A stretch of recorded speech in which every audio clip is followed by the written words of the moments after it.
Hello, hello. Welcome to Odin's Eye Gaming, where we are playing Waterdeep Dragon Heist. The Featherdale few here are assaulting a Xanathar Guild dungeon, where they are rescuing a kidnapped victim who was mistakenly identified as a noble, the noble being in the Featherdale few's tow currently. Presently, they have come upon him being tortured by a half-orc wizard known as Grumshar, the current Xanathar Guild. Little crime boss down here. So they seek to do something about it. Previously, they had searched the dock wards for this missing person, and now as the pieces are clicking together, we shall reach their conclusion down here. Presently off screen is an mind flayer of some esteemed caliber to the Xanathar Guild, presumably, that Astra had run into and attempted to make a mind melding of sorts contact with shortly before he took his leave. The one thing that she was able to glean from that was his name, Nihilor, and with that, we're kind of here. But before we jump into it, why don't we give a brief recap of who our players and characters are. I'm Astra. I'm a druid. Kalashtar is the race that I play. /am. I've got a hermit background, and if you click on my portrait below, you're able to see my character sheet. And it might even have like a pop-up on one of the sides of being able to like see character descriptions, what I have on me, what I look like, my backstory, all that jazz. And I'm Paradox. I'm playing Percy. He is a gambler tiefling. He is a sorcerer of the Divine Soul archetype. And currently looking a little bit worse for wear, but he's hopeful. And I'm Westfield, and I'm playing as Rin, the Satyr Rogue. I would be Texas Deviant, the DM for the evening. With that, we'll kind of view the game state here and make sure that everybody can kind of follow along. And you guys can give me a chance to correct your positions. I just kind of took a little bit of liberty. So this character model is going to be Percy. This character model is going to be Astra. They're at the end of the corridor that opens up into this the guild boss's room. Behind them is the satyr known as Ren. And then back here is Rainier, the noble that they were searching for. Up in the center of the dais here is going to be Floon Blagmar, the person that Volo has sent them after on their quest. And here is our guild boss, Grimshaw himself. Now, in the back here is a small little brain with feet called an intellect devourer that was left behind with the mind flayers leaving. Also, there's going to be images of things that we see in game uploaded to our Discord as we play. And the previous session, Rainier and the brain and some of the other stuff we've interacted with have been posted to the Discord. You can click below to actually access the pictures so that you're not going to see like super detailed, but you'll see those pretty close up by the Wizards of the Coast art. All right, and I believe the very last thing we said is that Percy would be firing a surprise round shot at Grumshaw before everything kind of went to hell. And with that, we're going to roll initiative for the boss fight. No. All right. It's always good to start the first roll of the night off with initiative. Also, I'm at 2 HP. Yeah, straight chilling, honestly. What happened? Got our butts kicked. I have a 4. I have a 7. No, I have to lie. I have a 4 plus. Wait, I did math wrong.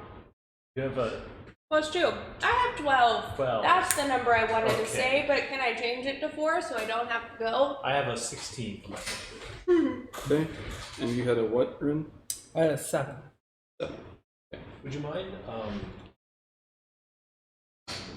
Like make sure we're coming through on the microphone.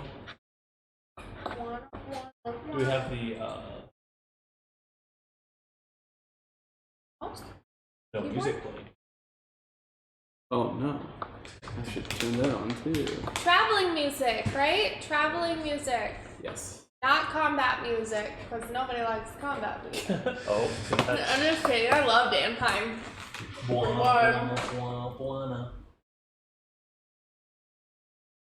Also, I believe our music is listed below too, but our combat music right now is nothing but Danheim, because we're kind of obsessed. Right. Also, Can you? Oh yeah. No, it's all blocked. Where's a good spot for this now? Right here, actually. Nope. Right here, actually.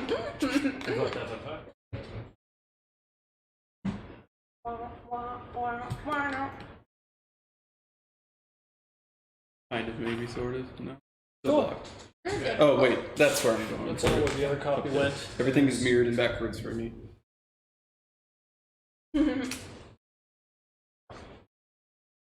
Wonderful. And what do you mostly fight with? You fight with bow and arrow? I fight with a short bow, and I have some daggers also. And What are you?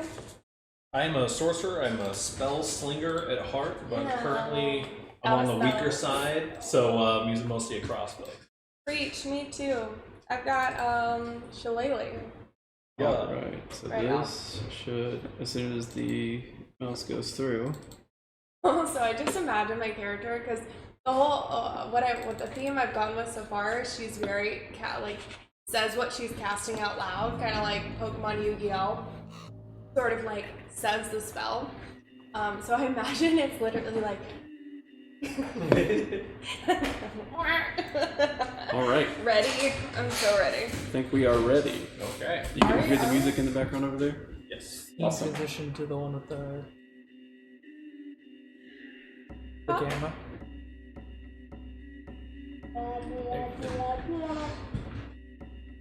Yeah. Cool. So with that, we got surprise round. Percy. Yes. I'm shooting at him with my crossbow. Oh ho ho. Natural 1. Starting it off good. My regular swing. Okay, Moving on up. with your crossbow. Okay, so Grumshaw's standing over Floon here with his left hand looking like it's dripping molten fire. Some kind of flecks of metal just kind of hitting the floor and then evaporating instantly.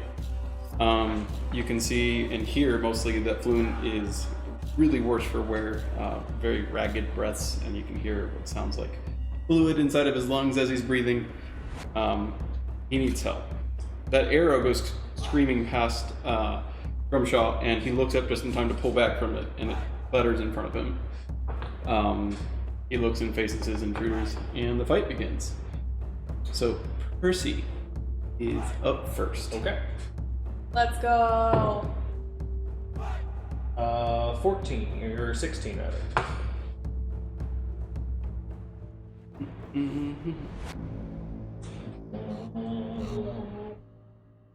That is A hit, he says. oh, I'm checking. Look at Yes, that. that is a hit. Got him.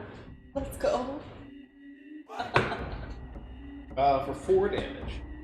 Okay. Great.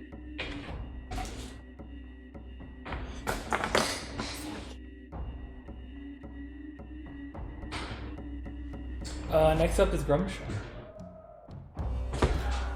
Also, do we know that that's his name? Yes. Why do we know that that's his name? Weren't we told in the room previous, or he Yes. said something when we walked in? I don't remember. Prince and Zemk had talked about him. Generic underlings in the previous room told us their boss's name. And so Grumshar is going to use Prestidigitation. He apparently has that. Clean himself. He's Anyways, gonna clean us. so the second arrow was much more true, and it flew in and took him in the shoulder. Yeah, this time he couldn't see. Yeah, and it disrupting his burning hands from laying waste to Floon in front of him. So instead, he turns and fires back at you. And that'll be a critical. Nice. It was a short fight, guys. We did our best. That's what's important. We're killing it. I mean, we're getting killed. Level 1. I know, by the way, my character currently says it. Alright, the most powerful critical ever. Oh. You'll take 3 damage. Okay, I'm down. So you catch him in the shoulder, and he rears back and leans forward with his other hand and shoots a firebolt at you, which engulfs across your chest, and the fire just kind of plays out over your armor and wraps around you and knocks you down. You knocked me down. Burn, burn. Astra, it is your turn. I run up, shillelagh, and swing at the boy. Cool. Mm-hmm. And I get 23. That is a definitive hit. Or 6 plus C is 9 damage of bludgeoning. Okay. Non-lethal or lethal? Non-lethal. I want to question the shit out of this dude. Okay. We'll try to. Where are you hitting him then? In the fucking noggin. In the noggin. He Okay. just took down my childhood friend. So Bye, that son. firebolt goes like screaming past you. You almost like dodge out of the way of it. Almost the heat sizzling your hair. Feels nice. You can hear a sound behind you as it connects with one of your companions, but you run out the length of that fiery stream and then just crack him right at the base of the neck. You hear a slight little, and you can just see like instantly his eyes droop, and he falls over. Night night. The rest of the vestiges of his fiery energy Then I dissipate get rather my quickly. second attack, right? No. No, it does get its attack. No! Wait, does this brain have brain things? Brain. Ooh. Next up is brain on legs. Yep, brain on legs. Mostly feet though. Little tiny knobs for legs. It's going to move up to you. I mean, bro, I've only got 15 AC. And you can see that it has 4 little feet at the bottom of it, and you can see like these inch-long talons that are now jumping at your face. Does it look like Brain an animal? talons. Does it look like I could friend this brain? No, it does not. Ah, brain. With legs on it, running at you. I think Astra would be cool with it. Me, on the other hand, hell no. Yeah. No, not a thing. She'd be like, okay, maybe I can talk to it. At least it has a brain. It Yeah. has a brain it can think. Maybe. Yeah, and feel. Maybe. Feelings is what's most important. Because that's what gives you HP. Yes. That is going to be a 24. 23. That's a hit. That's my armor class. That's not how that works. That hits me hard. I mean, it hits me, connects 7. with me. Hits you hard, I think. Hits me hard. I'm at -5 HP. Uh-huh. You're fine. I'm fine. Alright, alright. Yep. Mhm. I'll stand up. This is totally fine. Yeah. It is your turn. I guess I'll start by moving up a little bit and stooping next to I'm Percy napping. to check on him while I fire a shot at the brain on legs. All right. Shoot your shot. 13. That is a hit. Okay. Don't get my sneak attack because you're unconscious. For 4. You hear a rather nasty squish as this arrow just sinks into one of the folds and disappears underneath of it. A little purpley ooze kind of like emanates from there, but it quickly coagulates in it. You hear something chittering in your mind. You had to give it a word. Chittering. Yes, that's my favorite type of sound. Yeah, that's gonna be my turn though. I don't have any other action types of it.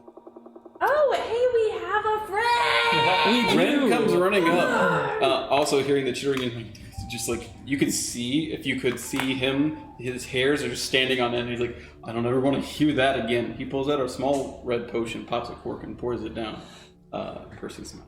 Okay. Noble carrying around these HP potions. Yeah, he heals you for 9 HP. It's like a red viscous fluid. Not quite the thickness of blood, but halfway there from water. Cough syrup, it is. Yeah, It's like- cough syrup.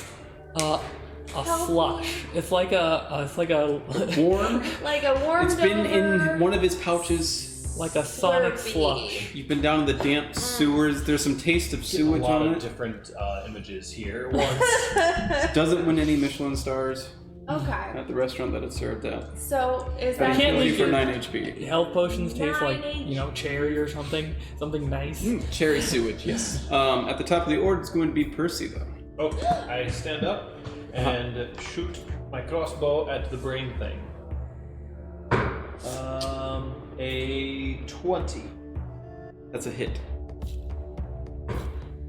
I hit for 9 damage. Okay. Same as before, the bolt just connects with it in its like left lobe. You definitely hear it and know that it goes deep in there, but and there it resides. The same kind of familiar purple ooze comes out just in the front of it and coagulates very quickly. Next on the list is Gromshar. It's currently unconscious. I'm sure I was going to make a death saving throw. even though I hit for non-lethal? Mm-hmm. That would be the knocking out rules that we haven't gone over yet. Okay. And then up next after that is Astra. You will be making a death saving throw. I'm fine. I rolled a 3. That's 1 negative point from a death saving throws. Okay. Drag it back. Is the brain's turn. Brain. Or Brian. Oh, it fails. Okay. So we did have a bit of a swapsies from mirroring the maps. This is going to be the door that the intellect or the mind flayer exited out last time. This is going to be other directions. Gotcha.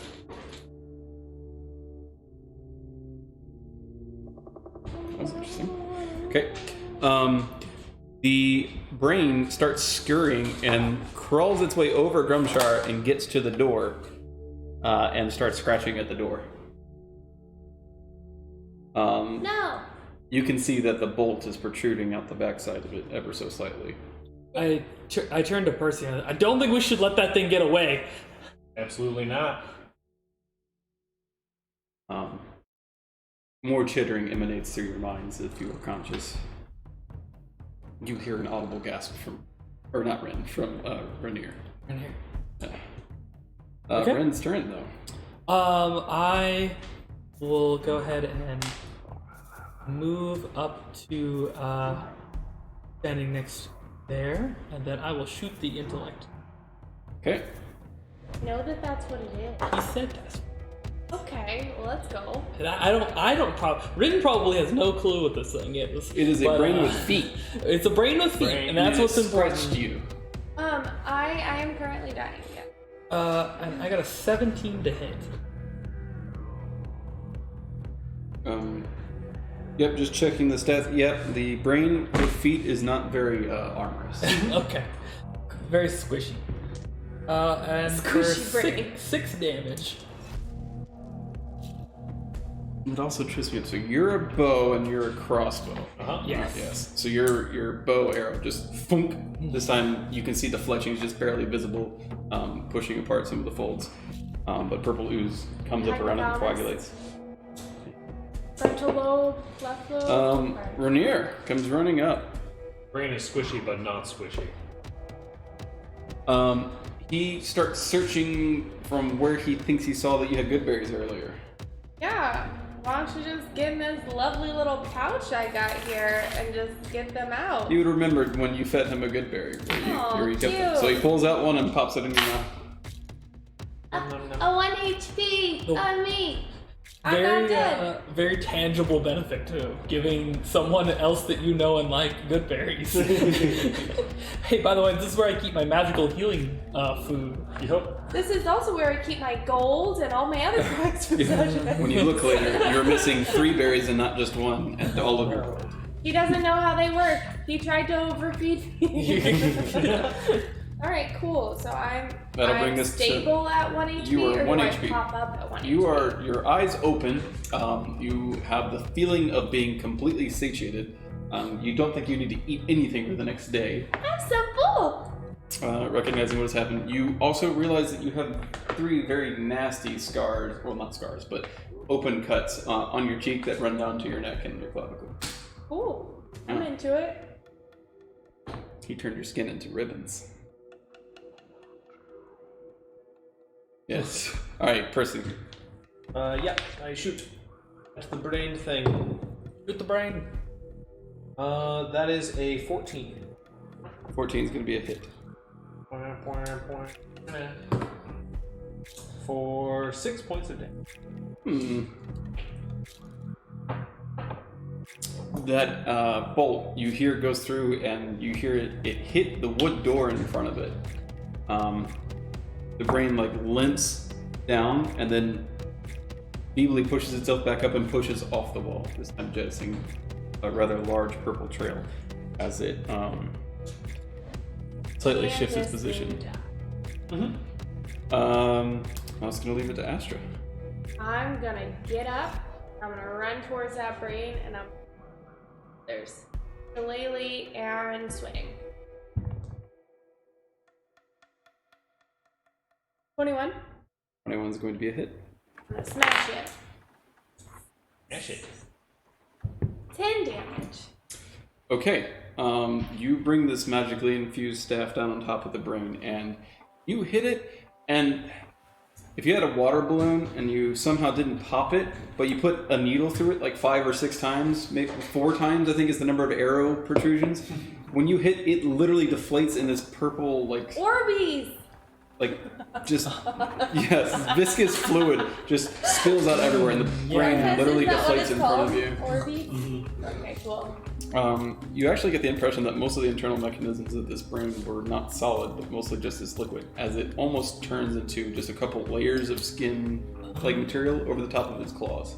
It's, instead of it being a brain, it's just a balloon with a brain painted on the balloon. Okay. Got it. I feel better about this, that I didn't just... Everybody give me wisdom saves. Ah, yes. Wisdom saves. Wait, which one is the one that I get advantage on? Wisdom saves. 18 for me.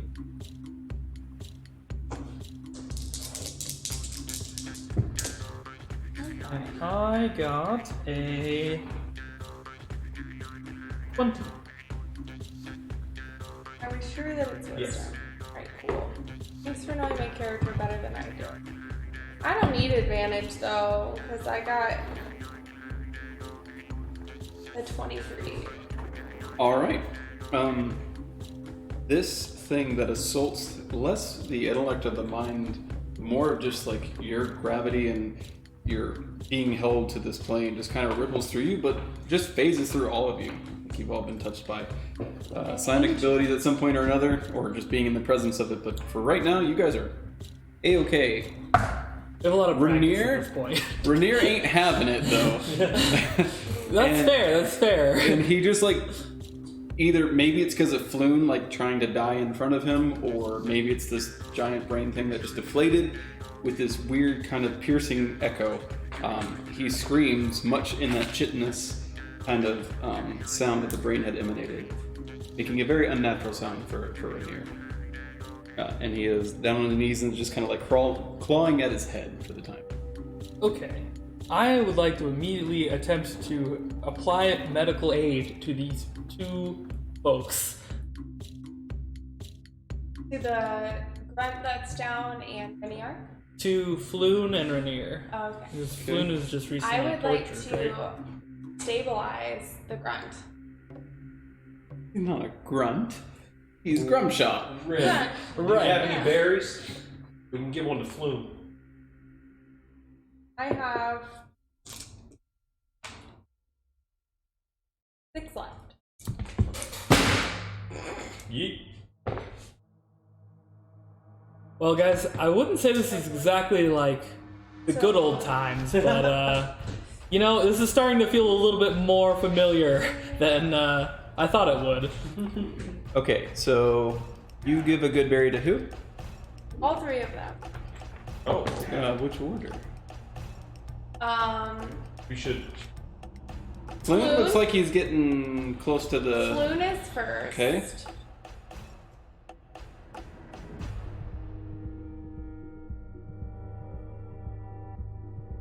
Toss the other 2 to you guys. Okay. I don't know if I would think that this would help Rainier or not. Yeah, he already had one. He's full. Okay. Yeah. I guess I hold on to it for now. Okay. 1 poisoned good. One poisoned. All right. I use what's left of my rope to bind the half orc guy, and then shove the last good berry. Okay. You can see as you're handling him that. Go ahead and give me a dexterity roll. Dexterity Or check. sleight of hand. Okay. 16. Okay. You can tell, not that there is much to be done about it, but he's not faring well with the bolt and the quarterstaff hit on him. But you do bring him back from the brink after you finish securing. And you can kind of like see the wound knitting around the bolt ever so slightly. It gets a really pale, kind of sickly greenish as is common to the quartz as they're healing. And you can hear some nasty popping as you think a vertebrae slides back into place. But he's still like on the brink / dying. No, he's fine now in your ropes. He just got worse for wear as you were tying him up. Okay. Floon, on the other hand, is very lethargic. You can definitely see that he's probably not going to pass, but he needs like a long vacation with tons of bed rest. Don't we all? Yeah, I'll just apply like standard medical attention to his torture injuries and stuff. All right, go ahead and give me a medicine check.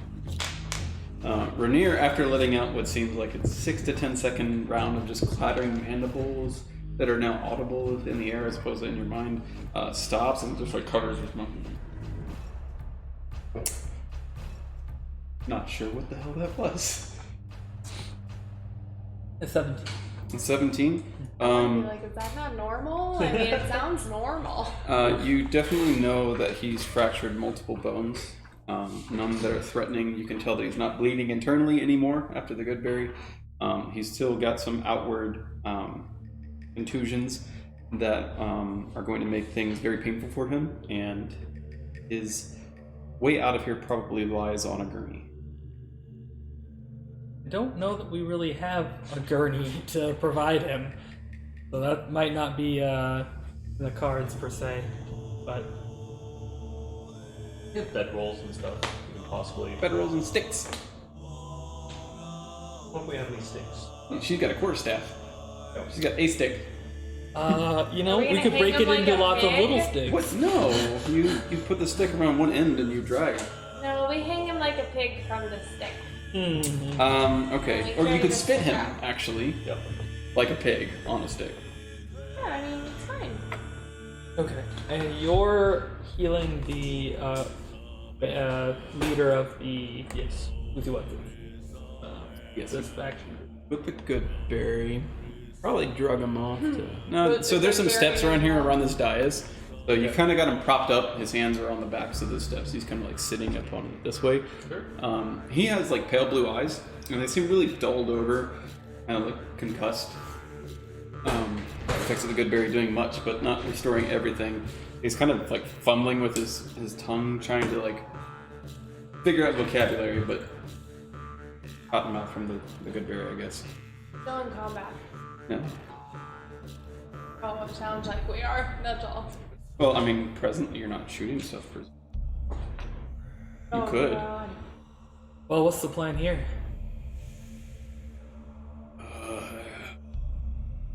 Want to ask some questions?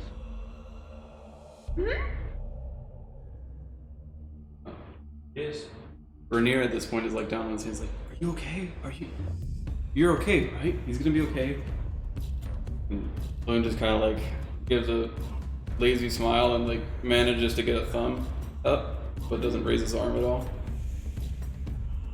We should get out of here as soon as possible.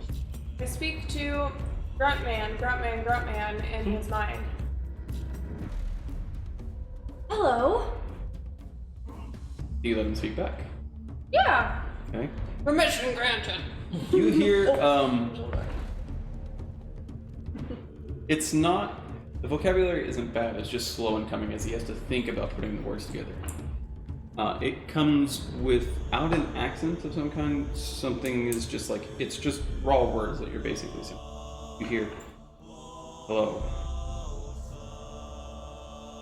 I'm Astra. These are my friends. Ren and Percy. This is our friend. Your name of noble. Rainier. Rainier. We're here for Floon. Are we gonna run into any trouble or like on the way out? Too many word focus. Ask him what's behind the door. Oh. Because what if he tells us it's something important?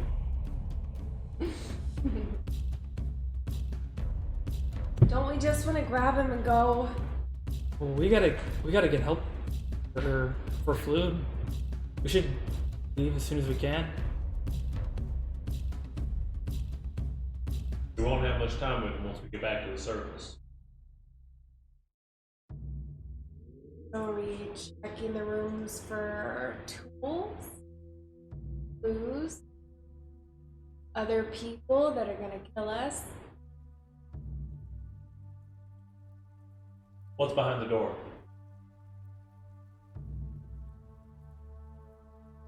Actually, you're getting a vocal effect, aren't you? Hey. Sleep? So maybe there's a bed. We can go in there and grab the bed and put him on the bed and then take him out. What was Lift him that out. thing in here with you?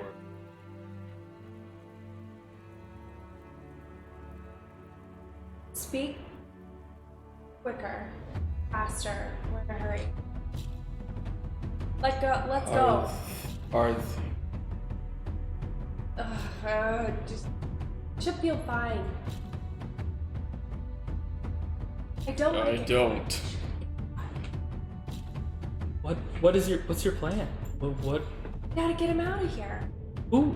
Floon. Yeah, let's do that. How are we gonna get him out of here? Hurry him. Why not?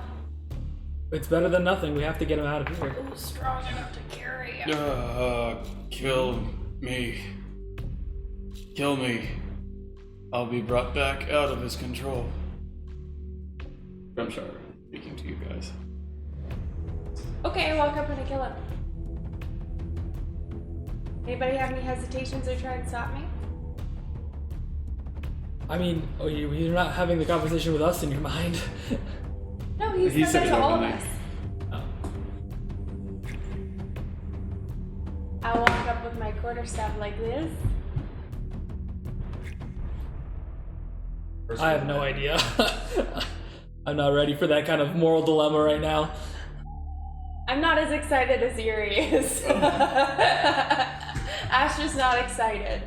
I am. Are you like looking hesitant or? I'll just hover and see what he says. Rainier walks up and says, "You don't have to do that. I'll do it.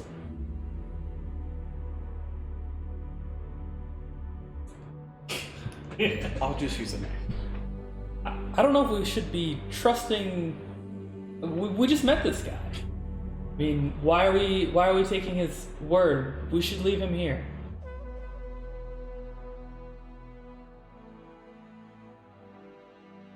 He knows who we are. Does he? You guys told him your name. I did introduce us formally.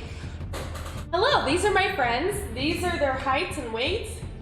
This is where we come from. We're childhood friends. Nice to meet you, sir. This is my mother's maiden name. Listen, there's gonna be a lot of these people in this city that are gonna know who we are, especially now. I don't see why one more person is gonna make much of a difference. We can't He kill wants everyone to that we die. tell our name. No, he wants to die. It's mercy. Take my It's just soul as, if I'm not killed. it's just as likely that What does whatever that mean? else was here is telling him what to say as it is his own mind. We have no way to tell. What does that mean? They'll take your soul. He kind of like points very well. He can't actually. He kind of like head bobs towards the deflated brain on the floor. Ooh, I would like to fucking know and like make some sort of like check to know, did they take souls and put them in the brains? Give me an Arcana check. Can I? Actually, give me a history check. Yes. No. No. I got a 6. Oh. That's Oh, that's my a brain. giant freaking brain that's deflated on the ground. Oh gosh. Balloon I brain. think that with those words, with that thing and him pointing, that's exactly what she's gonna assume, just naturally. She Okay. won't know it for a fact, but I think that's what you would naturally assume. That's what the guy's telling you. Oh shoot. We can bring him to the surface and have the magistrates take him. I want to meet the person. That's a better plan.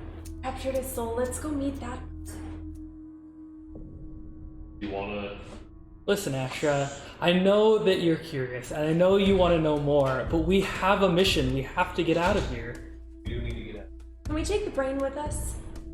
You can take whatever you want with you. We can try to load it up. We got a lot that we're trying to carry. Oh, yeah. Cool. I mean, Rin, can you and Rainier handle carrying him? Flu? Yeah. I think so. is his brain dog size or brain size? Brain is human-sized. What? So it's 8 pounds. I can carry 8 pounds. Okay, Like put it in a my human bag. brain size, No. or like the size of a human? Like the size of a human. It's like, But it's mostly a deflated gusher. yeah, well, yeah, now it's like, yeah. Think of a Carry it if giant you want to carry it. pancake on the floor. If we're getting out of here, we gotta get out of here. Okay. Alright. I grabbed this brain sack. Empty trash bag. Okay, you start to pull on it and you realize that it's like coming apart in your hands. As You you know pull what Shove it looks in your like- backpack? I want to put it in my backpack. Okay. I want to keep it. Okay. You can scoop up swaths of it and like push it into your backpack. That's Yes. disgusting. Okay. No, we You gotta feel its aura and check its magic and see if I can talk to like Zoplop Poplop about using pieces of it or like where it comes from and blah blah blah. You blah. can mark the skin of an intellect devourer down in your backpack. It is disgusting. And you Don't don't be judgy. and you do not have any more space in your backpack. It is consuming most of it. I'll have to borrow your bedroll since mine is covered in sewage and thrown away in the sewers somewhere. So, we're not doing any more searching, we're just getting out of here? I'm fine with that. Oh. I wrap up or get the half-orc onto standing and start pushing him forward, walking behind him. Okay. Cool. You just walk us. Get out of here. You're not doing any investigation of the room or nearby The only areas? thing is, like, there may be a faster way out of here. Would be the only reason to do a quick peek. Okay. Just because I figure if it's the boss's room, he might have a quick route to the outside. Yeah, or loot or any other things. I searched the room. Okay. So threadbare curtains hang on the east wall of a long hall, in the middle of which a muscular half-orc in dingy robes, blah blah blah. We went through that.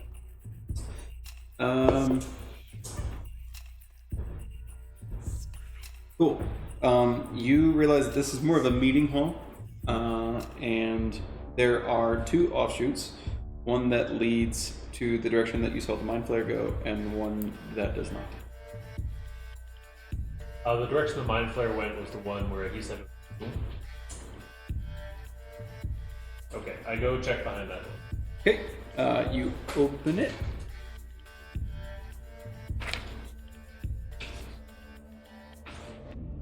Oh.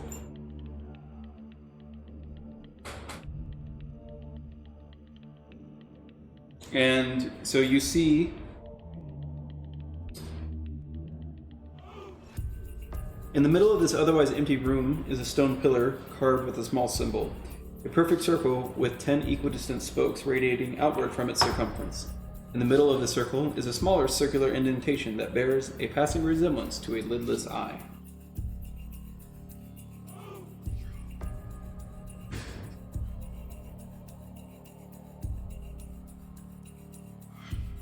Cast guidance on myself, and I try to inspect the thing in the center magic, or see if I can kind of discern its purpose. Okay, me and Arcana check. Oh, start doing the thing ritual. Are we sure we want to be here for 10 minutes? Nope. Just in case, I'm gonna detect magic ritually. Do you have any spell slots left? You don't need it. You're I don't ritually need it detecting. 'cause- Yeah, but do you have any spell slots left? No, not at all, sir. 15. 15. You definitely can tell that this serves magical purpose, and you also know that there's a activation piece that would fit inside the lidless eye section. You don't know quite what it's supposed to do, but you can faintly tell that it's been activated recently. Okay. That's enough for me. I go check out the other room. What's there's in there? there's another area leading here. Yes, now that you are in here. So there is a section to the north and a section to the northeast. You can faintly hear snoring over in that section to the northeast. Does it sound similar to the goblin snoring we heard earlier? Yeah, you would liken it to that. I head to the northward side.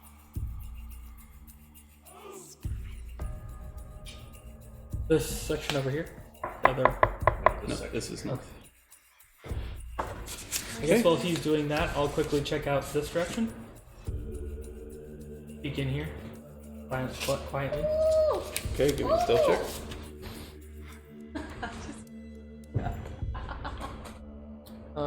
24. All right. So you walk into what seems like a more religiously formalized meeting section. You see a dais up at the front. There is no book placed on it, and you can clearly see what is an obviously secret door behind the dais. Ah, okay. You go in there and you see a whole bunch of straw mats. Most of the straw is rotten. These are sleeping quarters. You see a door that leads back to the north.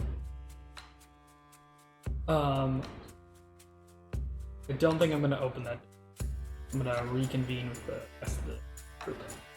I go to check out the secret door, checking. Okay, investigation.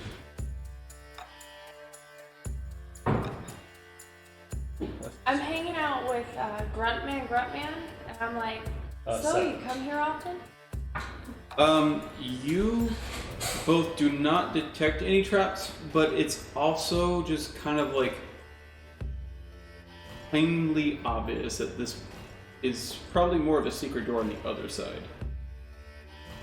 I tried to open it. Yeah, you pull on it and you tug, and the familiar stench of the sewers assaults you. You actually see across from that is the place that you guys entered this. You see the door that the were-rat picked for you just across the dimly lit sewage. Oh. Okay. So that puts us. It was a square room with arrow slits looking out, and this entry. Yes, you would. So this over here, this section is that circular area. You would have reason to believe that this place contains another arrow slit shooting into that circular area, and across from that is the other entry point. Okay, cool. I head back to get everyone else. Okay. You peeled back from this, saying that you didn't want to investigate more here, right? Yes. And you said what? Grandma, You what's said up, grunt me. dog? Okay. He refuses to answer you at this point. I speak to him in his mind. Don't ignore me, bitch. I'm just kidding. Nice. Yeah? No, that's not what I do. Okay, so almost at the same time, Ren and Percy kind of convene back with you in the center here. There's a passage back out into the sewers over there. Perfect. That's what we're looking for. Let's get out of here. Okay. We'll have to be quiet though. The goblins are still. We gag him. I assume so. We attempt to do that. Okay. There are plenty of things with which he can be gagged with, and he makes no resistance of being gagged. And we could talk to him if we need to do anyway, so perfect. When we do it, I definitely give him his whoops. That's right. Starts stealthily making our way towards that secret book. Carrying Floon. So me and Rainier are bringing Floon on your gurney idea. Okay. Probably not with Astra's quarterstaff, but rather with some other instrument of You could take down tent a pole drape or yeah, something. Oh yeah, there are curtains in here. They have curtain rods and stuff. curtain rods, tent poles, sheathed short sword, whatever we gotta use. There's a red drape in the room, or a red curtain in the room. And then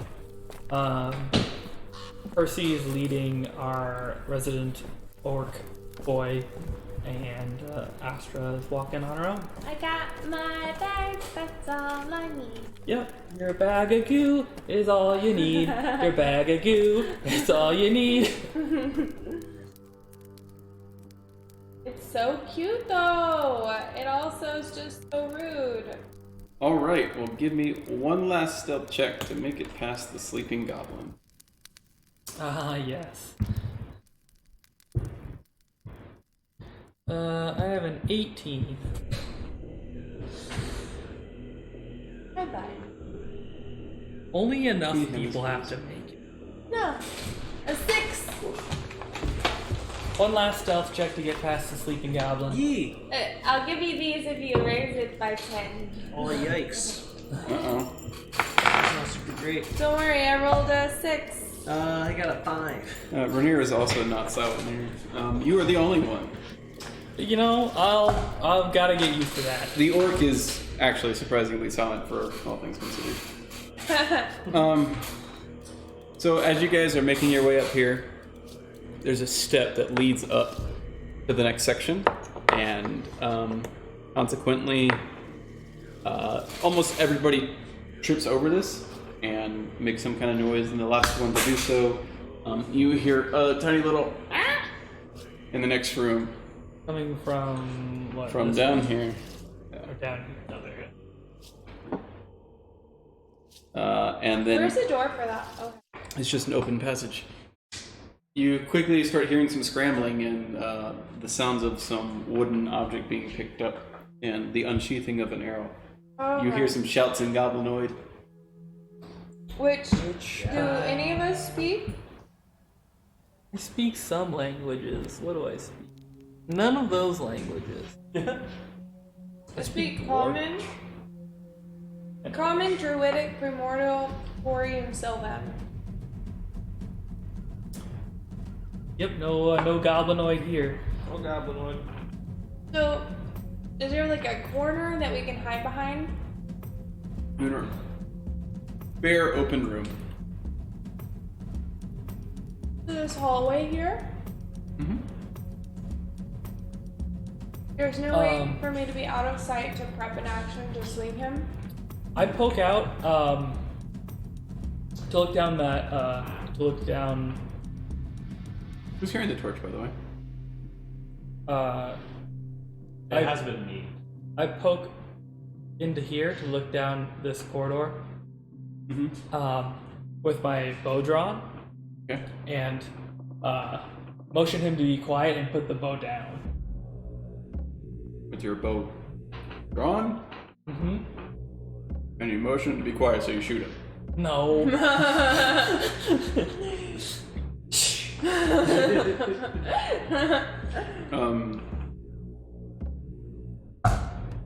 You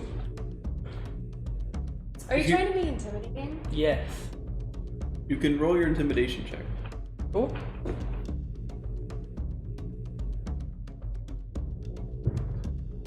$17. Okay. The first thing you notice is that he is picking himself up off the floor. There was a slight disturbance with him getting out of the chair so fast, and he had an embarrassing moment where he tripped.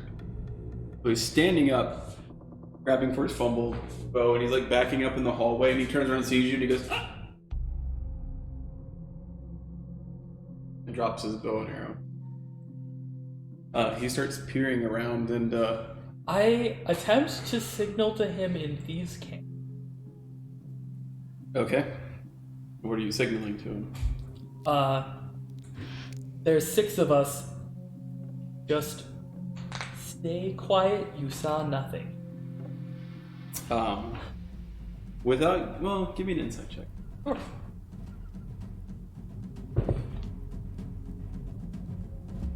I'm proficient in insight, which gives me 16. Okay. You can tell that he understands some of what you said, and while being quiet, he's like very curiously peeking around the corner, and is just like looking, and he sees Grumshaw, and he gets happy, and he starts almost not quite skipping, but running up to his master. I would have liked to have prepped an action to swing once he becomes in range. Okay. He's watching your stick, obviously, now that you are threatening violence against him. Yeah, shillelagh. Mhm. Okay. So he goes around that and walks to the other side and is like tugging on his master's sleeve, who is not giving any kind of indication back to him, is ignoring him. Just bring it with us, I guess. Or One more can't make this any more difficult than it's already. I don't believe that to be necessarily true, but let's move. You can see a It's dagger not. on his belt. I gesture at the dagger.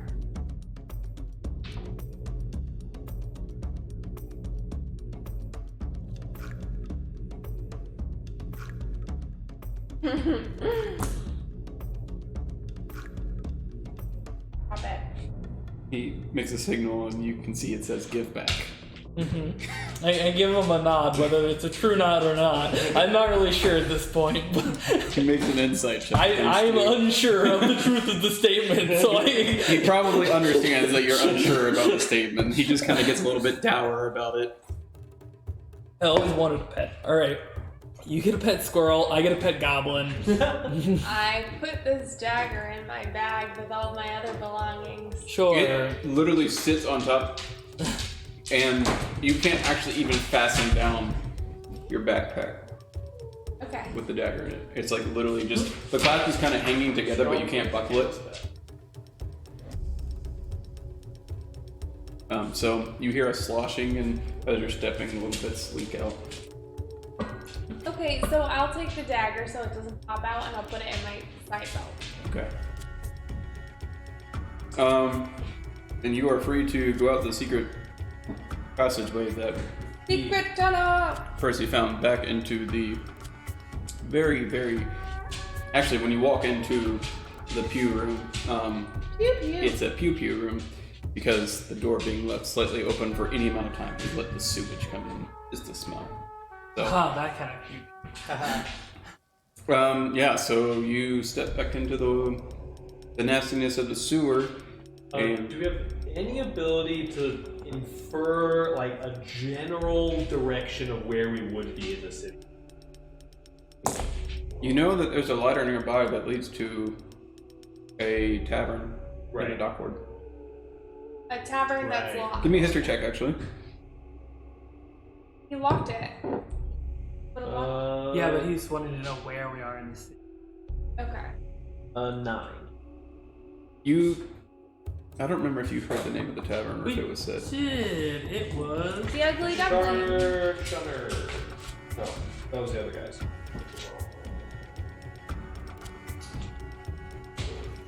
there's so many. Where are we?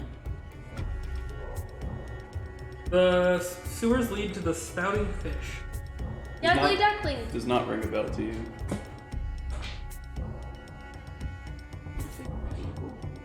Okay. So presumably going straight up would put us deeper in the dock wards than we started. Do we want to move through the sewers to a reasonable location backwards, or do we want to just go straight up here? I'm pro straight up as soon as we can find a way up. Yeah. Straight up, bro. Just like follow the yellow signs back and the first upwards path we can take, we take. You also have the option of trying to go back the way that is presently locked, but you know it's inhabited. Probably get their attention if you wanted to. The way through the tavern, you mean? Yep. Yeah. Probably not. No. Okay. A very. Go ahead and roll me Constitution. Constitution. Mm-hmm. Here's good at carrying people. 11. You're going to take 1 level of exhaustion. Oh. As you guys make your way for the better part of an hour. Who's leading this brigade? Mia, presume. Survival check, please. Yep. Survival is not a good skill of mine, a 14. That works out though. It takes you roughly an hour, but you do backtrack. You keep a hold of the yellow signs. It's not too unfamiliar, but everything is monotonous. But you lead back to a direction that, on one of your traveling sections down here, there's a small offshoot that you remember a ladder being. And you manage to find your way back. Yep. Head up. It was mostly travel. Right.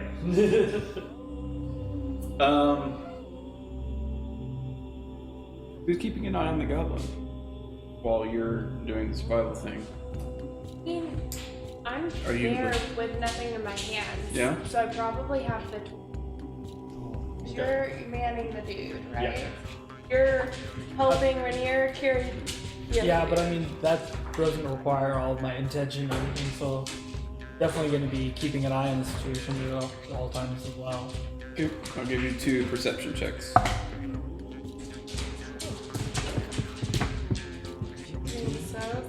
You gotta go lay down. Lay down. I ain't watching shit. Okay. I got a critical failure. About halfway through the journey, you do notice that the goblin was just kind of like slowing down, whether out of an attempt to escape or just pure boredom at wandering this far in the sewers. You're not quite sure, but you do notice him kind of like drift off towards the back. That's fine. He doesn't have any current weapons, and I don't actually need him to stick along with us. We just were annoyed. We didn't want to get shot by him, Uh-huh. and I don't really know what. Do you react to him slowing down? No, not Okay. necessarily. Then, as you guys arrive at your destination, the only person who's aware that the goblin is no longer with you guys is going to be Yeah. Rin.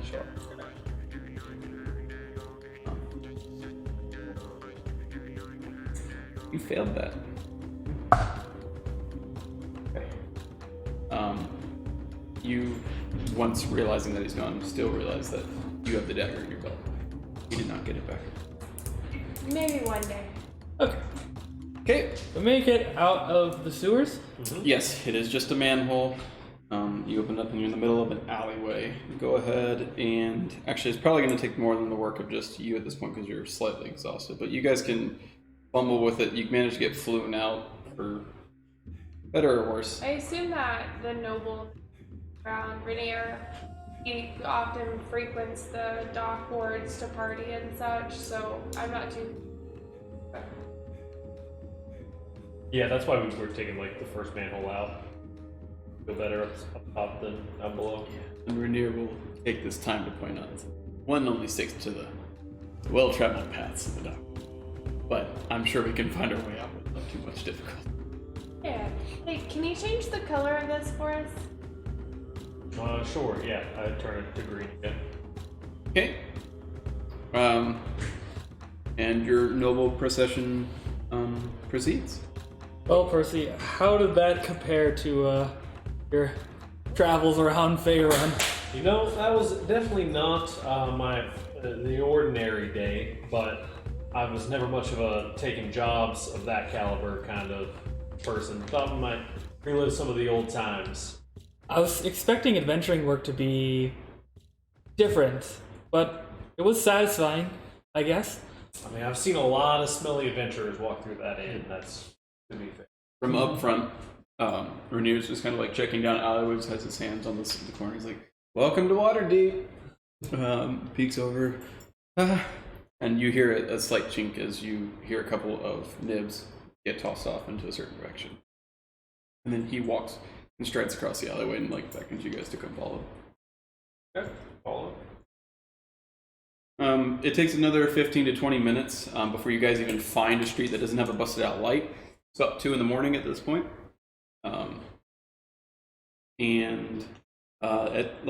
Finally, he's like, all right, I know where we are. It's more walking and it's been a long day, and we're probably going to go against a guard outpost soon, so... he's not gonna travel with us. As soon as we get to the guard outpost, we have to turn. There's probably a reward, but I hope you guys will. That was mostly the intention, I think. Okay, good. Just Any checking. conversations that have been happening during our walk so far with our prisoner before we turn him over to never be seen again mysteriously? Mysteriously. What's your name? What's your goals in life? Tell me about if you're magical. Grumshard, death, and yes. Magical. But I don't know what Burning Hands is yet. You get that he likes fire. Me too. We're soulmates. By the end of it, I think we're soulmates. All right, Juliet, time to Hopefully turn not. Romeo over. Because, like, yeah, About that'd be to bad. turn That'd be him bad over if to your the fate was linked with his. So tell me about the mind flare. Tell me about Xanathar. Tell me about the brain. I repeatedly gestured to it. You can give him a persuasion check Yeah, I'm persuasive as fuck. at disadvantage. I'm gonna see. 9. He does not relinquish any secrets to you. Is that because 9 means no? Yes. 9 mostly means no, yes. 9 does, in fact, mean no. 10 is like maybe a yes, but 9 is definitely. Okay, well, you know what? How about this? I'm just gonna ask him a few more questions, and it's gonna be impossible for him not to tell me. Okay. Oh, yeah? Yeah. You piqued my curiosity with your 9 means no roll. Yeah. How about this? Does he have any tattoos? You can clearly see that there's a large black dot with 10 radiating spokes on his hand. And we know that that's in relation to Xanathar? That's the Xanathar's hand. You also... We have probably better indication now that that is likely 2. looks like the same thing as the little gazer we saw before. So the Holder family kind of motif. And at some point his robe's probably, like his robed cowl has fallen down. You can see that there's a black eye that resembles Prince's eye tattoos that were on his head behind his ear. Okay. The only thing I really am gonna try and dig out of this guy His teeth. is why did they kidnap Loon?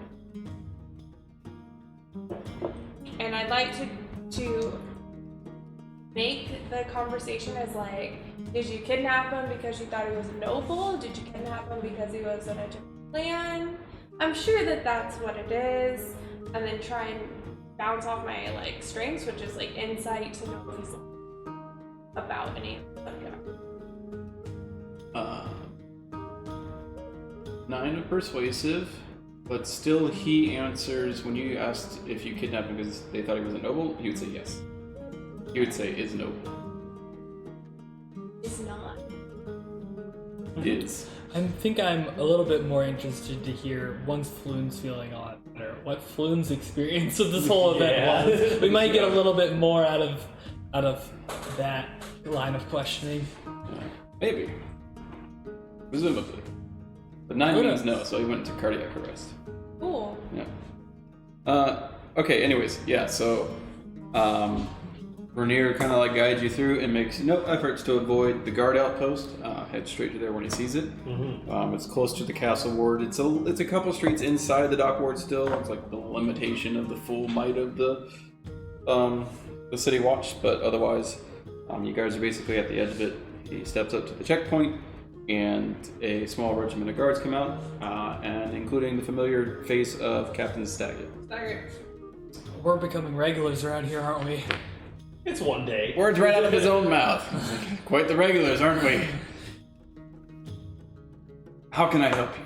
This Where's your magical friend? Magister went to bed. Why? No. Do we need him? We mostly just had something to turn in, and I kind of like shoved the what's his name? Grumshaw. The Cal being not. Oh, yeah. So we do need the Magister. Guard, go fetch Tooley. Yay! Your other We've got soulmates in here. I'm sure we can entrust this to you. Yes. You guys might be interested in the reward for turning in peeks at the tattoo. Minor underling, but an actual notable member of the Xanathar Guild. We appreciate it. However, I ask that the capture of this be kept between us. Don't need to be advertising the renegades running around the dock boards and fetching people out of the sewers. It's fine by me. You did come from the sewers, right? I mean, it's relatively obvious. I think. I hope he knows that we came from the sewers. Yeah. We can pass our message on to Sleeping One, but I'm not sure how big his mouth actually is. He'll be fine. He's a resident. If he doesn't have the reward on him right now, is there a way we can arrange like a pick up of the reward or like a deposit of the reward at some point? Because we're on a little bit of a time crunch here. Well, it would only take minutes at most. Once Tooley arrives, he's just asleep in the barracks. But if you want to come back in the morning and pick up the reward, that's also fine. Yeah. Do you have one of those? Beans? No. But I would find one if I were you. There's probably showers back at the inn. I think we'll figure something or another out. Okay. Sure. And at this point, you see Tooley like stumbling out, rubbing his eyes. What is all this about? Oh, what is that stench? Oh, Sorry about that. what happened? Ah. Can you me? I try for you.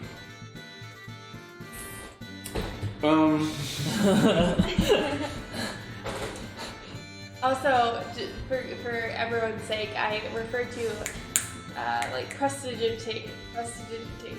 Like you It's like a cleaning spell. yeah. That is Also one of its doesn't- many purposes, Clap but is the one we use it Clap the on. most for. It's the clappa. He knocks the odor level down from like a salt your nose 20 to like a slightly less 19. Ah, And he's like, that's the best I can do right now. I'm very tired, I'm sorry. He starts stammering and making excuses before he sees the half-orc. Oh, this must be why we are having a meeting at this time of night.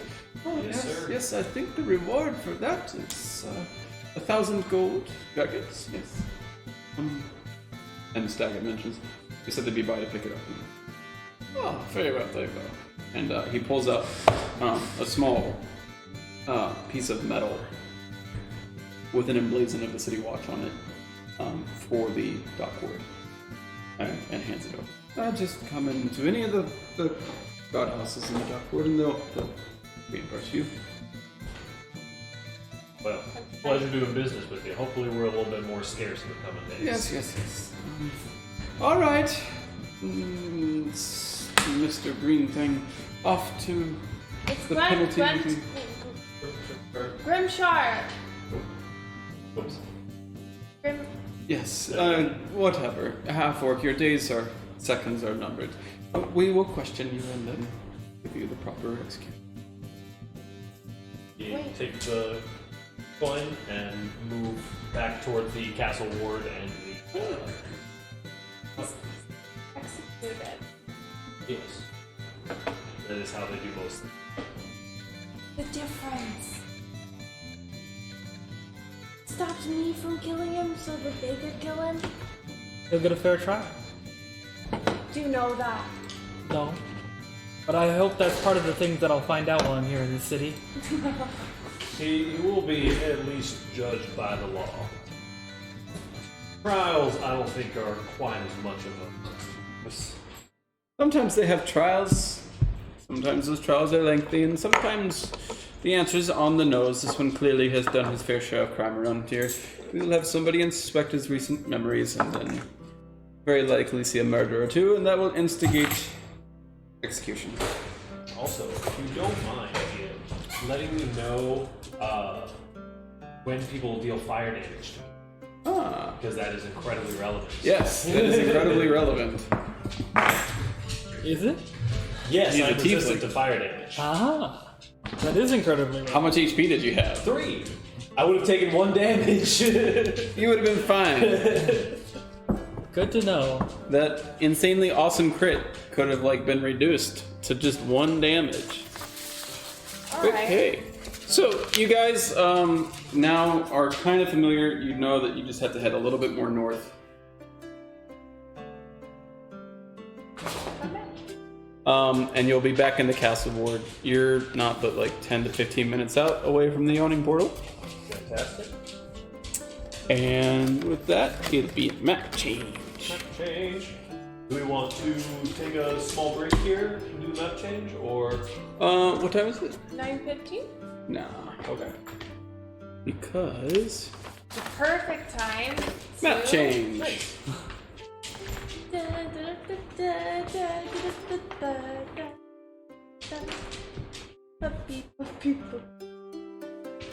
So, why didn't you let me kill him out of mercy? I mean, I didn't exactly stop you, but I don't. Listen, If we turn in the body, is it just as much money? listen, Ashra. I don't think that. I think that life is important, and life is I agree. precious, I agree. and I don't. Just because someone asks me to take it from them doesn't mean I will. All I wanted was for us to think about it before we jumped to any rash decisions. And personally, I think bringing him to at least some semblance of a trial may give him some closure on his own life. I don't know if that's true. I don't know if that's how that works. I'm trying to figure these things out, but that's what I think so far.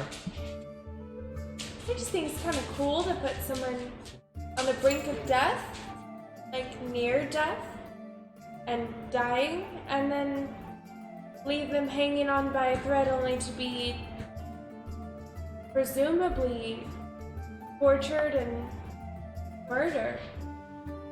I don't think they'll be tortured, but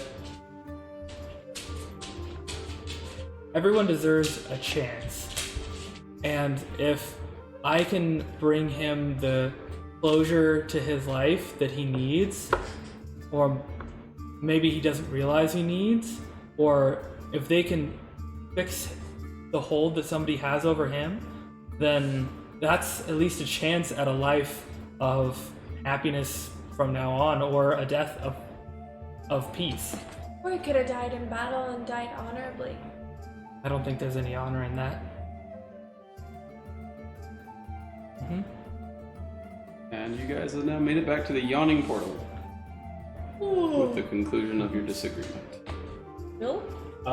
Do they have like bathing situations or shower situations in They have plumbing! Yawning Portal? Yes, they have plumbing. Hmm. They also are akin to a bunch of adventurers going down into wells, coming back often, needing cleanliness services. There are actually standing like douse areas to get rid of like ichor and grime off of you, and then each of the rooms has a common area where they have private showers. Cool. Cool. I believe you guys were just going to be hanging out in my room that I already had Yes. arranged Yeah. for. Get medical attention for Floon and then go get cleaned up. Okay. Yep. So you guys open up, and immediately several of the patrons that are even still up at this time of night, there's a number, it's a large inn, but just like cover their noses, just like look away and like cover their ale. I'm gonna sour it. Dornan says, what is that smell? Take the dousing! Take it! Yes, sir. No arguments here. Go take the dousing. In just kind of like, not necessarily a corner, it's mostly circular in this area. There's like a large like walk-in bedpan with multiple drains that have like slightly gentle sloped stone kind of that leads to these drains, and just you can see large bucket kind of basins that are overhead with spouts. Played this game before. There are chains that lead down from the side that obviously if you were to pull on, you would expect to be doused. Cool. I suggest.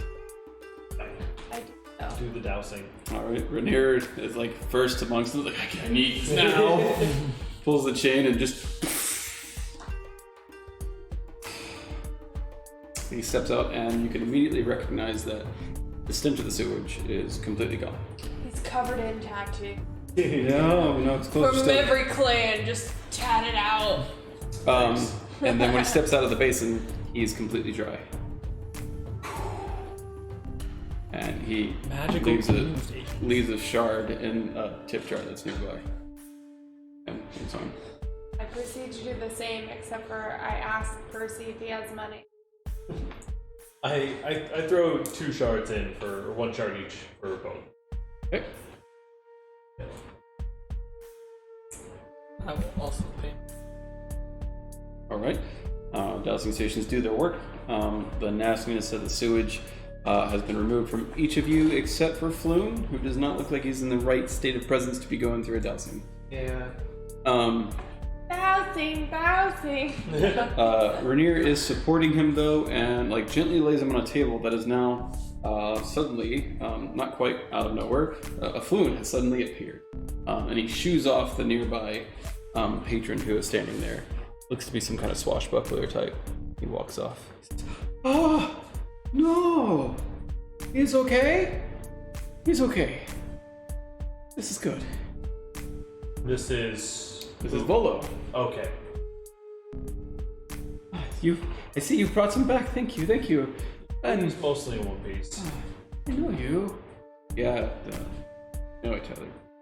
Near. Yes. He was my friend. Your wife will be so happy to hear you. Probably not as much as me, but I'm glad you're safe. So glad. Yeah, I must thank you. Should see to his wounds. Something. I cannot hear. I Here he can't hear you. I should see to his wounds. He should be mostly stable right now. Probably just needs. I'm sure he wouldn't argue with any tending. Yes. You guys look like you could use some rest yourselves. Perhaps we sleep and then convene in the morning. Resting. We talk. Right. Yeah. Sounds good to me. We should head up to the room. Gold. Rest. Wait, are we supposed to do We'll that reconvene first? in the morning. Okay. Yes. I will stay here. I will make sure he gets to the room. Buy his room for the night. Oh, Floon, I can't believe this is. And he gets I'd like lost. to do an insight check on that statement alone. Can't believe this has happened to you. Is he actually in disbelief? That's what I want to know. You can make an insight check. I'm curious.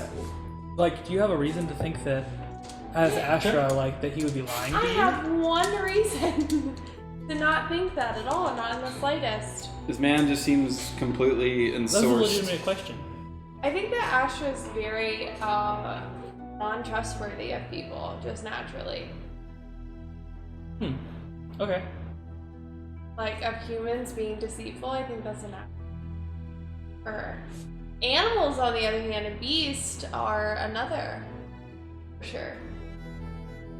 So this man is currently entranced by Flume and is trying to figure out how he's supposed to help his friend. Also, I was a hermit for like years straight. Trust him. It's a joke. Who did So you- what to make you not trust? No one fucking came back for me. Who was there to come back for you? I mean, obviously you guys. So you don't trust us? That's not true. Yeah. I do trust you, but I just. So there are stairs that lead up to Percy's room. You can see that several extra cots have been provided, but they're not lifted on any kind of mattress, but are just laid on the ground. Get worms. No, we're not. We're in a nice inn. We're gonna get worms, everyone. Please stop. I have no problem. Astra has no problem sleeping on the floor. Okay. So you guys all return to the room in the back. Go to sleep. Yes. Yeah. Yes. Okay. Long time. You guys are woken up bit before afternoon to rising smells of Meat pie! food being cooked for not its first meal of the day. Your Meat level of pie! exhaustion has been removed, and you guys all experience the effects of a full rest, and you are level 2. Nice. Yay! Congratulations. Yeah. I'm so ready for this. And with that, we can take a short break to facilitate Level those up! changes. We're level up, leveling! get more coffee. Be right back. Whoop whoop! Good.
Welcome back.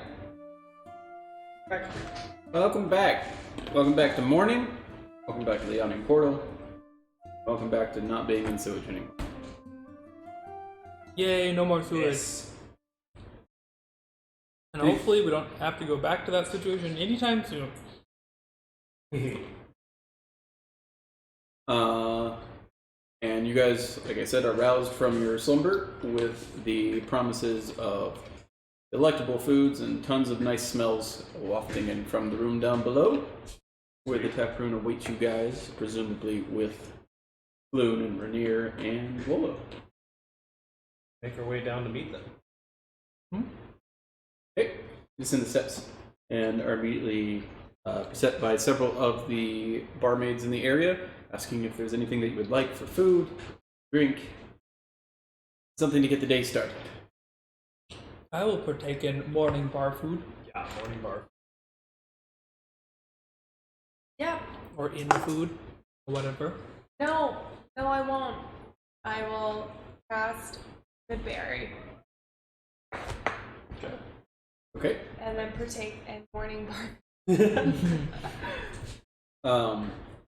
So there are basically tokens that are purchased for a couple nibs apiece. Yours this time are waived though. You would just know that you normally have to pay, but this time it's on the house. Paid for. Oh. And the way that it works is that several barmaids carrying just platters have just plates of different assorted breakfast foods, from your typical vegetarian diets to omnivorous diets, and then a smattering of in between. They're like small plates for single servings of eggs or breakfast ham, that kind of stuff. Flagons of very watered down ales and meads to wet the palate but not encourage the stupor as it would be. And then across Something to take the edge off.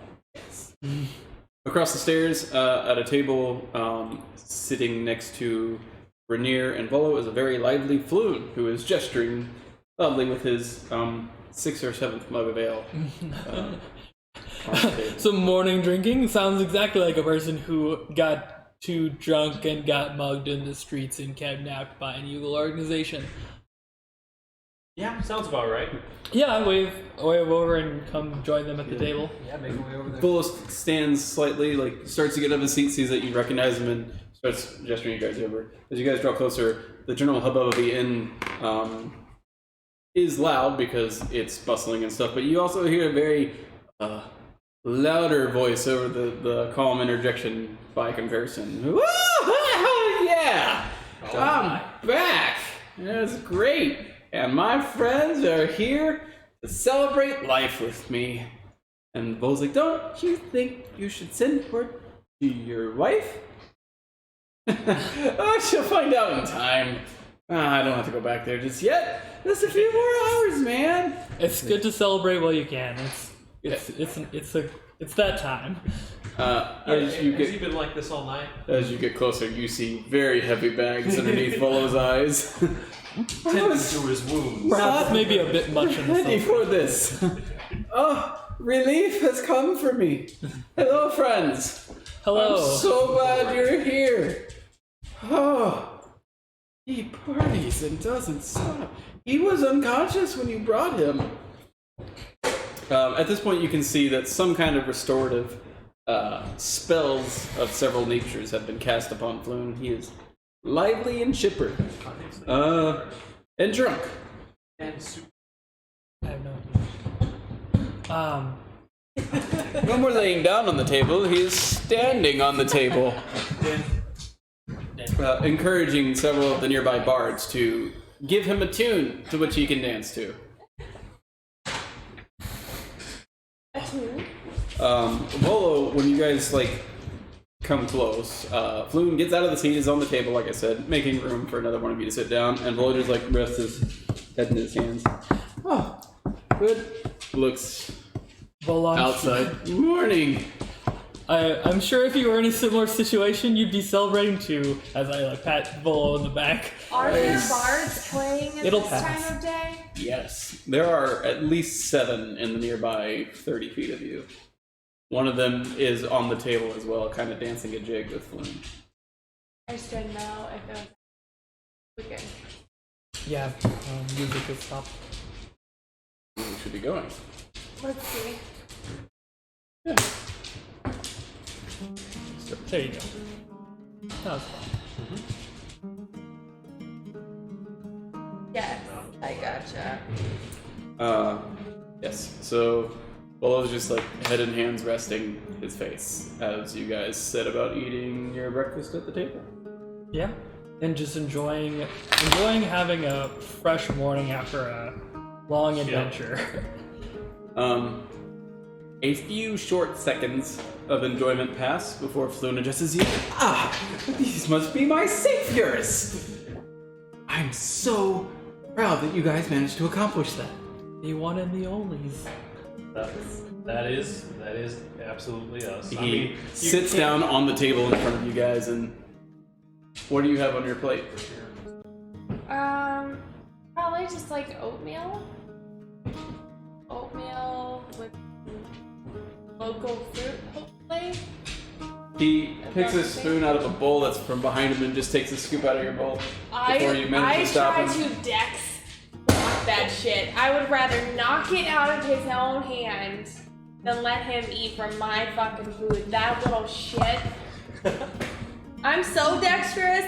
Let's go. You can make a contested roll if you wish to. I'm feeling hype this morning with a 16. He just manages to scoop around your hand. He's really good here. He kind of weighs the spoon at you, several bits of oatmeal dripping off. I must say, what happened? Danny, go on. I guess. I'm gonna make them really good. Oh, sorry, I'm gonna get dogs hopefully to night. Come here, dog. Bring a couple beds up on that next animation. Anyways, so what happened? Well, we made our way. Grabs a piece of ham off of one of y'all's plates. We made our way through the dock ward, had a couple of tussles, got our way down into the sewers. I heard it was in the sewers, yes. Yeah. Yes, Yeah. that's the good part. I believe that you were captured by the flying serpent ones, and then they were all killed by the Xanathar Guild ones, who then also roughed up your friend. Is Rainier still here? Yes. Also looking just as dragged and tired. Or roughed up Rainier a little bit, as well as yourself, as I'm sure you remember. And then the rest was you being down in the sewer with one of the you ever do anything with that brain? Most importantly, you are our first successful stint as adventurers. Oh, well, I'm glad to be your first. Helps himself to some food off your plate. Your friend Volo knows how to pick them. Yes. Yeah. You really saved my hide. Thanks to you guys, I don't know what I would have done without you. I'm sure Brenier would have found me in due time with the city watch. Yep. Yes, I would have. Hey, can I? Never mind. It was just lively. So, Volo, about our payment for this. Yes, your payment. Oh, I suppose it can't wait until this afternoon. No, it shouldn't. Okay. I don't have the gold. Because I'm still waiting on the proceeds from Volo's Guide to Monsters to come in. However, I can do you all one better. And Floon says, are you going to give it to them? You should! They deserve it. They saved my life. Volo goes, yes, I was getting to that. And Floon interrupts, he has a deed to a new place well, not new, but a new on the market.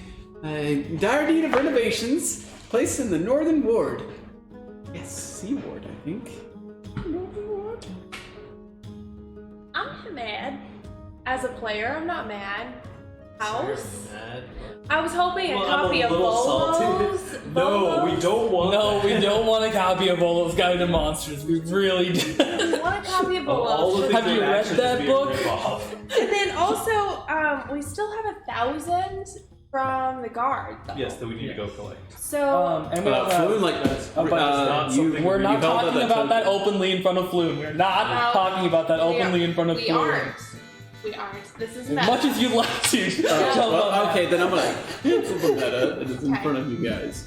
So we still have 1,000. I'm gonna cancel the meta. Oh. No talking in meta. Oh, sorry. What? Okay. Shit. The DM has canceled the meta. Okay. What I'm not mad. what kind of house is this? You said it's in the Sea Ward? It's in the North Ward, and I won it off an auction recently. There was some other fellow who was very irate about losing it to me, the poor sport. I'm sure you'll find it completely worth it. You can do whatever you would like with it. It's an old tavern in the North Ward, and it's well, there's places to they build their houses on top of the taverns and all. It's large. It's great. There's a small matter of transferring the deed over. We will need to see a magister to oversee it, kind of like a notary, if you will. And there's a small fee to pay, but I got that covered. Trust Is me. the Black Robes the magistrate? Yes. Yeah, that's the. I know one. Perfect. Why do you know one? That's horrible. We keep running into him. And you're not in jail? Why she's infectiously friendly. Oh. Very well. Most people avoid them because the only thing you end up giving them is money or your time. He's a special one. We should go to him for that. Oh, Let's yes. go now. You said the fee was waived, right? Huh? Yeah, Volo's going to pay for it. Yes, I will pay for it. You Yeah, promise? I promise. Do you have the money? I do. How much does it cost? Oh, I don't know. 25. Then how do you or know so. if you have the money if you don't know how I much it bought costs? the manor. It's fine. I've got a little traveling money. All the rest of my money is in the guild, Fool somewhere me once. southern in this orchard. Fool me twice? In Baldur's Gate. They won't let me. I think as long as he's with us, You have the deed with you? Yes, it's right here. Anyways, We should throw a housewarming party then. you might want to see it first. we might want to see him.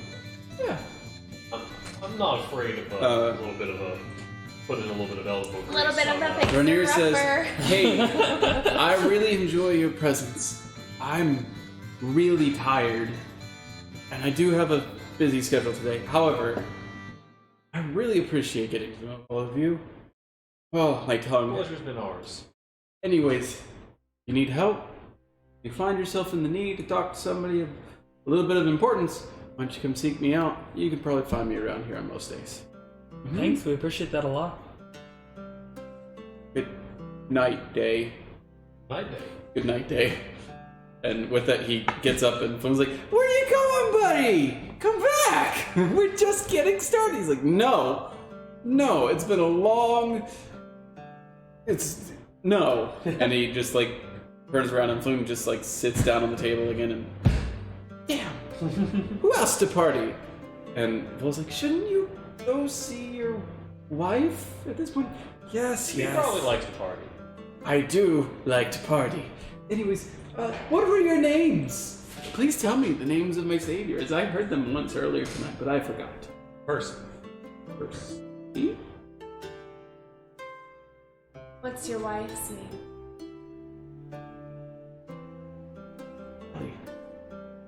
Let's see here. What's your name? Can I make an insight check to tell me he's telling the truth? Is Sally her name? Sally's the name that he gave you. Alright, then Astro's the name I give him. And you? Rin, nice to meet you. Nice to meet you. I hope I remember your names later. Anyways, I really, really appreciate you. I was told that you fed me something that stopped me from dying down there. And, Yes. I would like to offer you my friendship in compensation for saving my life. I can get you into almost any bar that you want to get into, probably, unless it's with a stingy little prick. Anyways, most bars, and hey, listen, if you need me to find Ranier or Vola for you, I can do that too. So how was your experience being captured and tortured? Don't remember much of it. It hurt. I tried to black it out with enough alcohol that they stopped serving me 3 hours ago. This is water. That's not fair. It's tough. Very much so. And Important thing is you're safe now and you can rest easy in the city. Yep. Maybe stay away from the docks. no, but I like your thinking. For a little bit. I will go see my wife, but I'm pretty sure I have a game of Three Dragon Ante down there later today. Or was that yesterday? What day is it? How many days? I It is didn't the ask. day And of- Volo's just like, I think we should go. Yes, Leave I him agree. to his devices. Yes. Yes, let's go. Let's go see this friendly black robe of yours. Jesus, I gotta go. He quickly drops off a Also, I small love that that's Tyr. Joe Tyr, I gotta go. a small pouch of clinking coins in a nearby barmaid's hands, and she quickly waves it. She's like, "Okay, yeah, your tab's covered. Carry on." And he steps out into the almost noon air at this point. Oh, I was not quite prepared for that conversation to last so long. Takes out the walking cane and it extends and clacks, and then sets it down and just starts walking. He's Anyways. honestly fortunate that he's able to have conversations at all. It is Glad he why made I that humored okay. him. Yes, I would agree. Sometimes you just gotta let them enjoy their lives. Yes, and I saw the state you brought to me. You brought him to me in, and I'm not sure that he took more punishment out of this arrangement. Right?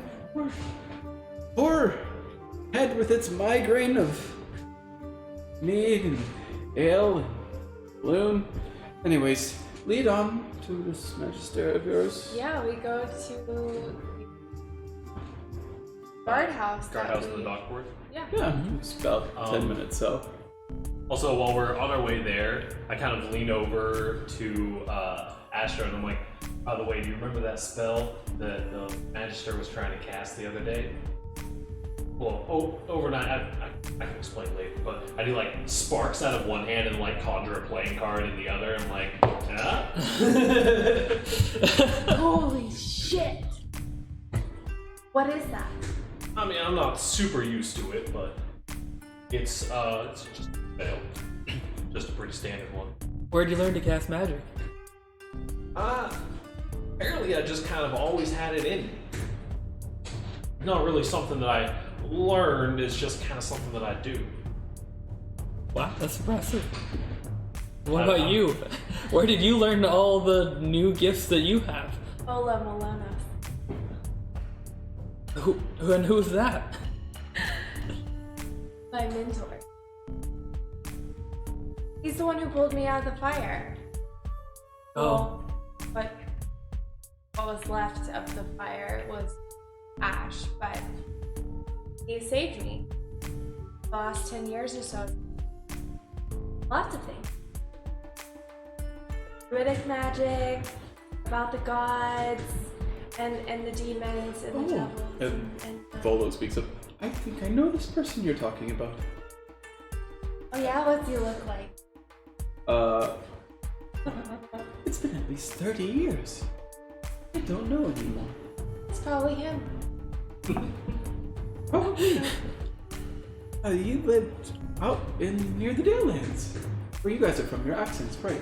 Right. Yes, Yes, sir. that's what reminded me of it. I showed him a tree south of here. Told him he could work here anytime he wants to. Right? Show him a few tricks or two. You've made enough insight checks against him that you feel like he's stretching a little bit of the truth, but there's enough of it in there that there's something there. Okay, alright. Okay, I see you. And at this time, you guys are basically outside the guardhouse. There is no guard station in front of it. It's a small kind of like wooden. It's not a shack. It's think single dwelling house, but it's not a house. It's just an open thing inside with a small attachment in the back that instead of closets are like captive cells. And then there's a door that leads out to a courtyard in the back of it that is fenced off completely privatized from public view, or they carry out their sentences as needed.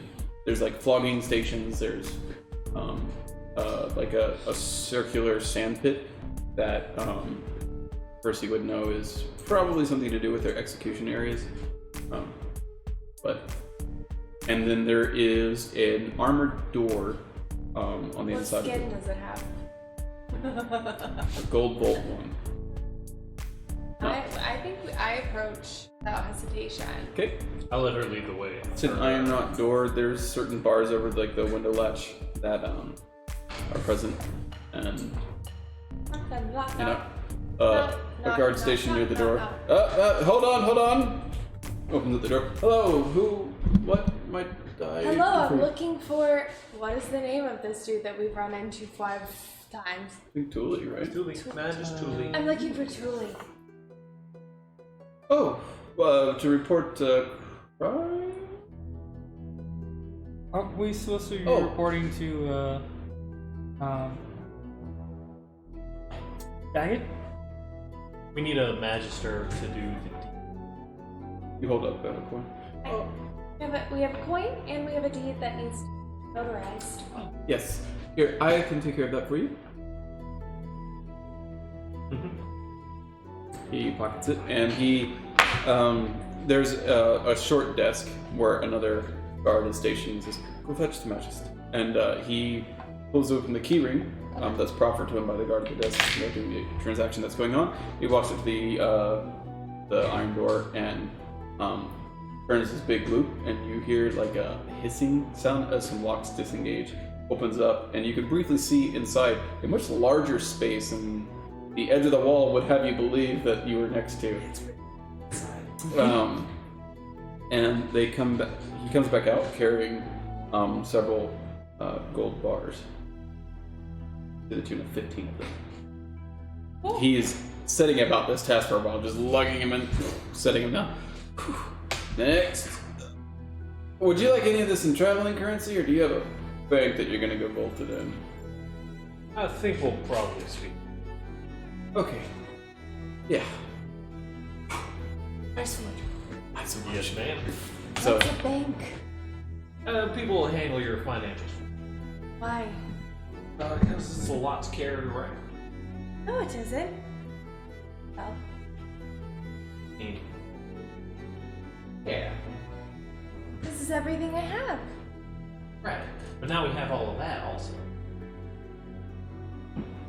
comes out. He's about halfway through it when Thule shows up. Ah, yes! Astra. Really? I see ancient. Okay, yes. 5 things. 5 things. That's a lot of things Okay. for before noon. One. What bank do I go to? I would see one in the castle ward. There's a governmental section over to the west side. You can get in there. They don't charge you any fees for storage. You can go to either of the guilds if it's more local to your tastes. That's fine. Usually less lines, but they do charge a small fee for storing. But it might be more comfortable if you don't want to travel across the city whenever you want to get your funds out. How did you sleep? Pretty decently, with knowing full well that another evildoer has been put to rest permanently, and his soul is free. We found that out. Pretty good. We returned the balloon man, and we got a house. Can you sign the deed? You need a notary. Yes. There is a small fee of 25 gold, and also the deed. Floon steps up, or not Floon, Volo steps up. Yes. Here's the notary, and here is Venture. Thule takes it and says, 24 gold. No, surely. It's fine. Bolo the penny pincher. Man, his books must not be selling very well. Oh, man. Um, Unless they're on accounting, I don't think they will. And Thule looks at him, kind of squints and says, I'll presume that vote was an honest. Very much was. Part of my manners. I'm so sorry. Where do I sign? I must draw the paper. Please let me about for just a moment. This is business work. I'm sorry. I must. I got time for. Okay.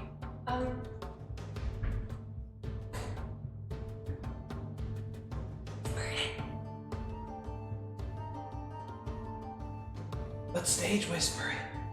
I want to whisper it. I whisper it.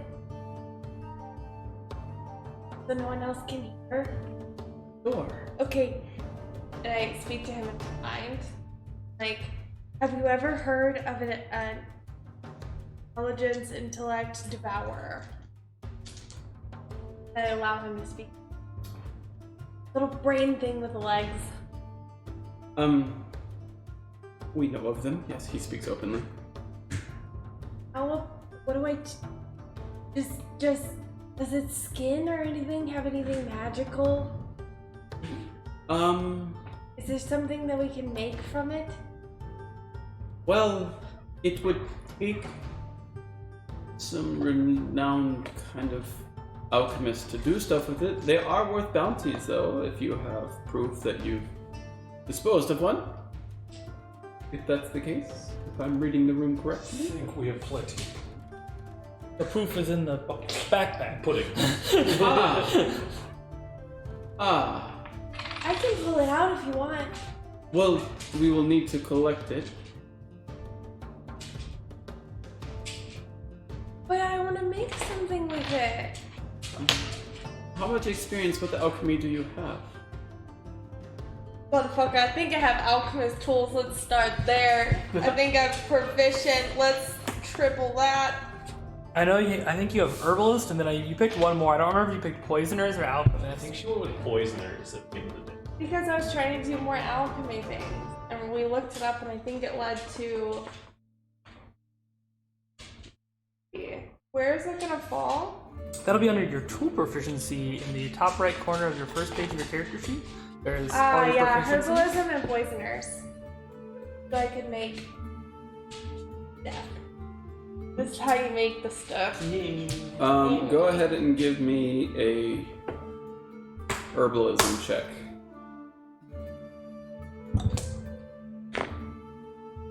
What do I add to that? Your proficiency bonus With- herbalism, and it's probably going to be wisdom based. Okay, so I think that puts me at a 19. Okay. You have come across 0 references to needing the flesh of intellect devourers for any of your concoctions. Not to say that it doesn't exist, but it's probably also might not be in your line of studies. We could do... How much is the bounty? It's 50 gold. But what if I took it to an alchemist who's better than me? Somewhere in the alchemist ward. I'm sure I could leave you with a fraction of it, a tiny piece, maybe enough material components to sell to them for a little bit. I don't want to sell it, I just want to make something. Oh, Like well, a yeah. crystal, or Um, some, like a hemp, bracelet. I will need most of it because we will try and use some of our detections to figure out what we can from it. Like this? I want to detect. No, not quite. Okay, alright. Well, I'll give you... Can I have a bag in exchange so I don't have to take it out just a little bit?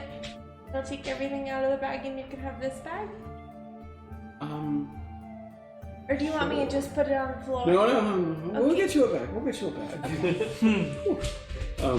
You get one of similar size. It's something that's made in Waterdeep. It's Okay. not going to be an exact replica of what you had, but functionally the same. I'm assuming you fish your actual contents that were in the bag out of the soup that is your bag pot. I do that. Okay. I'm much more awake now, and as you pull things out, he's prestidigitationing them, and the slop of it is just falling back into the bag, and your items are One mostly feather, clean. one bead, one... One fishing pole. One. I think my... Oh, you know what's funny? I have a list of items that I have in there. Got your character. And he said, "Oh, I do have other. I'm sorry, I must take my leave. I will. Somebody else will be. Oh, thank you, wonderful. Yes, I'll be right back. I must go fetch those papers." So he walks off, and the other guard finally finishes putting out the last bar, and then Tully says, "2 more." Walks back in and just grabs both, and he sets them down. Okay. So that's both of our bounty rewards there? Yep. Yes. There is 850 gold. No, 1,000. 1,000 and Which we're going to probably want to take to that bank in the castle ward and banking stuff at some point. You also have the trade bars. Yes. We need to get rid of still. and they are And the paintings. 20 pounds per bar. We have 15 10-pound trade bars worth 50 gold each, and 4 paintings, one of Luskin, Baldur's Gate, Neverwinter, and Silvery Moon. You would know that you would need to go to. We also have a shield and scaleman. Okay. You'll need to go to like a trade market, which is in the castle ward, but it's more like closer to the yawning portal. To get rid of the actual material items. The actual bars that you want to deal with, you can take to the bank. It'll be deeper into the western part of the castle. Okay. Cool. That's Between the 3 of you, you guys are probably encumbered with the amount of money that you have on you, so that's probably going to be your next stop. About 5 to 10 minutes later, another man comes back wearing black robes. It is not Thule. Oh, Hello, what is your name? Wrath. You are the people we are overseeing the transfer of deed to. Julie's friends. Yes. Very well. Where is the deed? Says it here. He unrolls it. Ah, yes, the Trosko Manor. Sold that just recently. I guess you were the winner of that in the auction? I was. Very well. Seems weird to be changing hands so quickly. But, sure, would you have the fee? I do. I gave it to that Uli fellow. Very well. He produces another contract. Okay, Mr. Fulham. Fulham, get down. Fulham, sign there.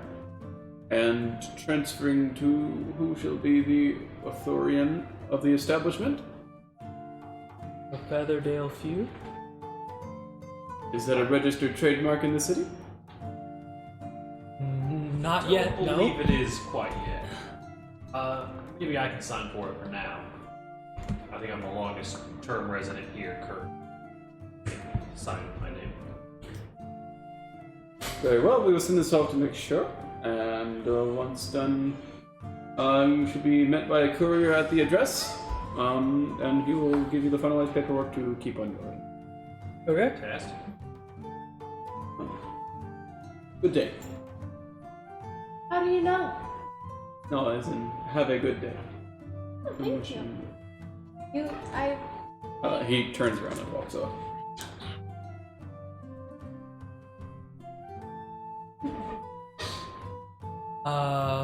Head to our new establishment and stop by the bank on the way. Yeah, Castle Bank. All right.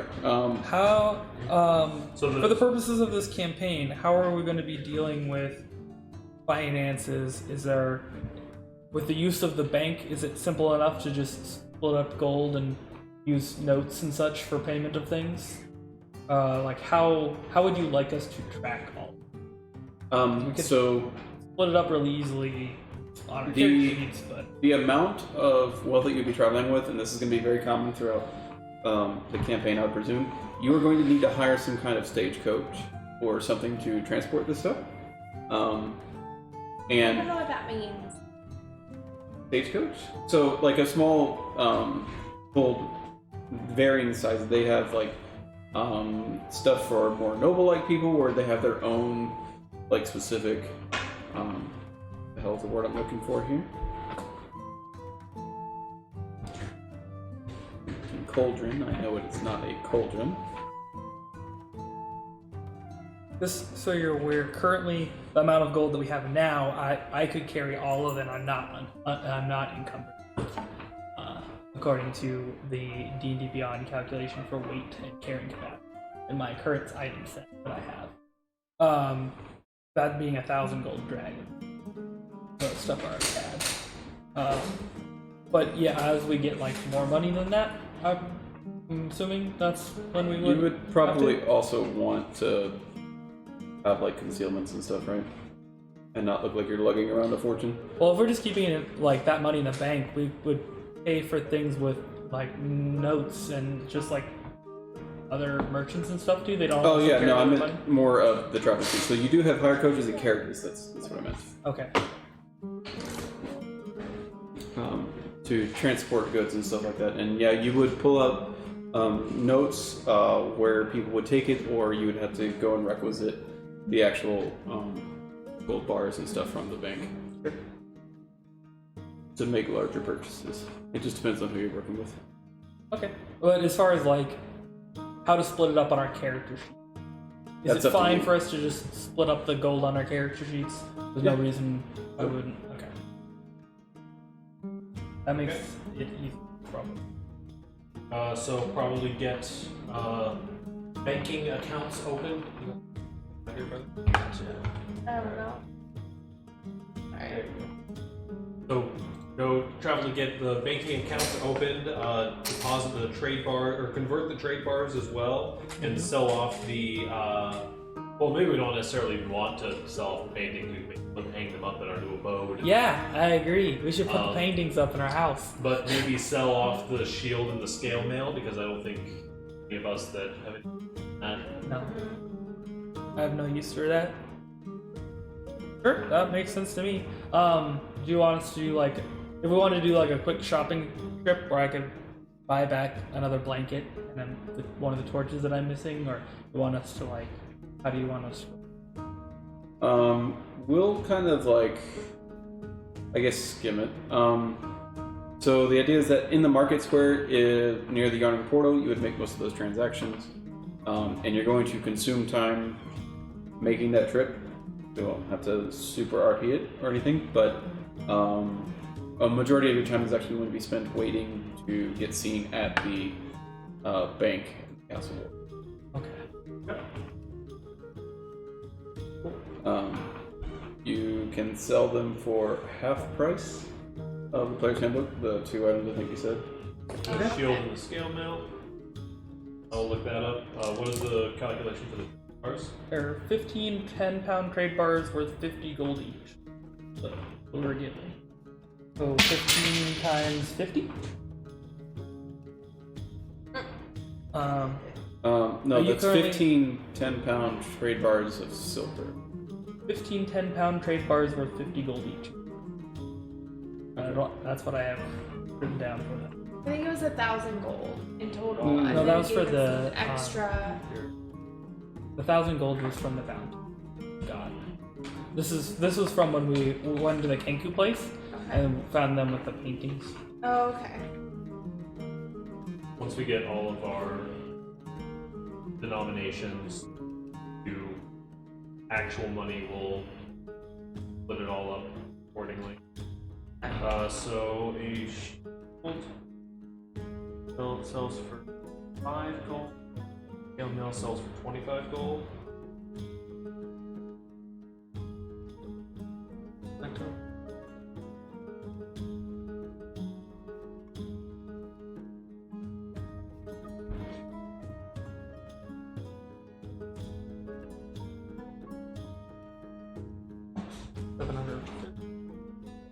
That was the trade bars. Yeah.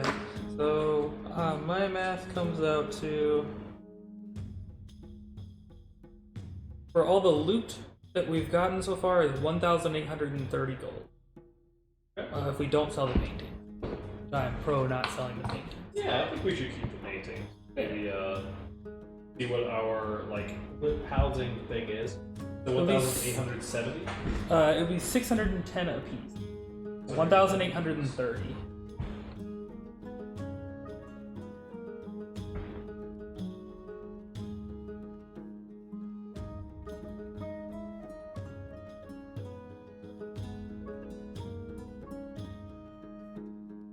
when you go to do your whatchamacallit? Buying a bedroll. No, when you go to do your bank or any purchases and stuff, I give you back your gold that you. Oh.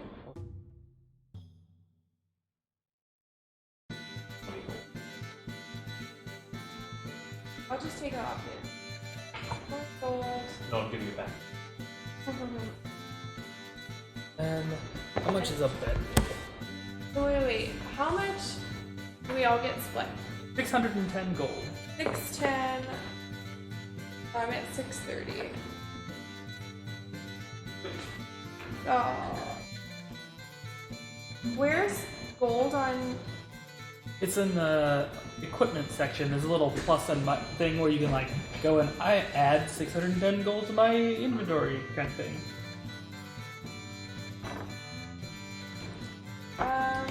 There may be, once we get onto like after the session or something, there may be a way to like split it out into stuff that you're carrying and stuff that you're not carrying. So I'm not sure. Bedroll is 4 silver, 4 nibs. 4 shards. Oh, sorry, silver. Silver, please? Yeah, silver. 4 shards. So what does the gold equate to? Dragons? Yes. Mm-hmm.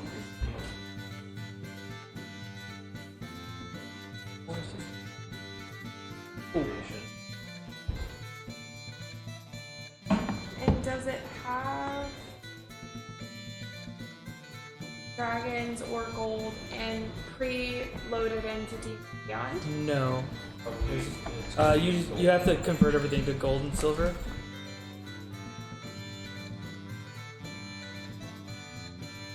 But dragons are just gold. For our purposes, once we're in the city and dealing with city stuff. We'll be able to handle that at the time probably. Perfect. Level 2, we've cashed in our quest. We have money. Yeah. Money! When you guys go to do your trades and stand in line at a guild bank, Volo says he'll meet you early afternoon at Troll Skull Manor. Sounds good. What's it called? Troll Skull Manor. Troll Skull Manor.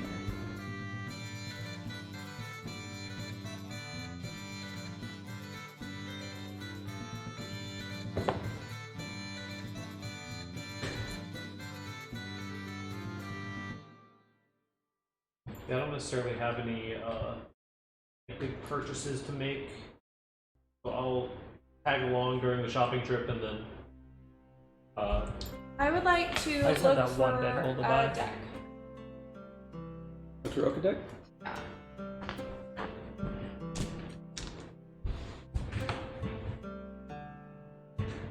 Mostly because I couldn't take Olos. I don't know why. Probably because he needed it. I don't think he needed it. I think he was being sentimental or stingy. Who doesn't want to You give know out him their better- tarot cards for free? You know him better than the rest of us. You find one for sale at a low price of 28 gold. I buy 28 gold? 28 gold dragons!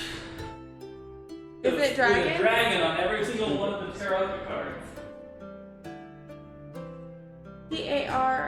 PAROKKA deck. Hey, that's going in my inventory. Do I see any HP potions and can I buy them? You definitely can find them. Okay, how much are they? They are 50 gold apiece. How much was that Taroka deck? 28. Okay, I'd like to buy 2 HP potions. Okay. Ooh, HP One potion. of those up as well. That's a good idea. And they're 50 gold apiece? Yes. I would like to buy 2 of those as well.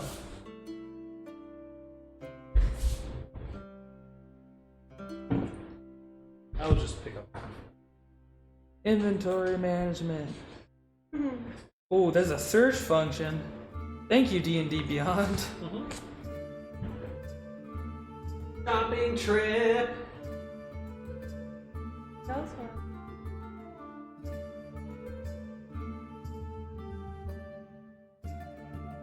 Potion?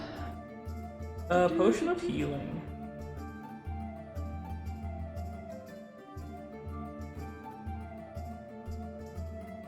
Alright. Added a potion.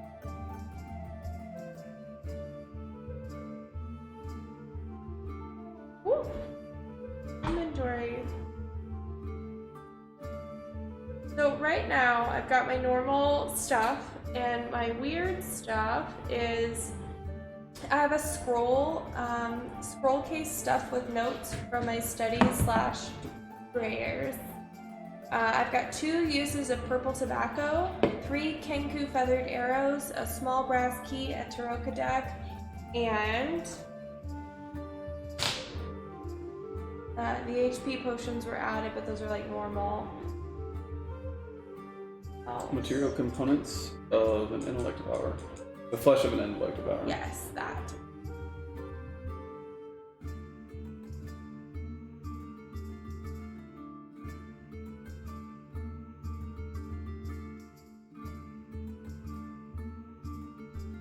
Okay.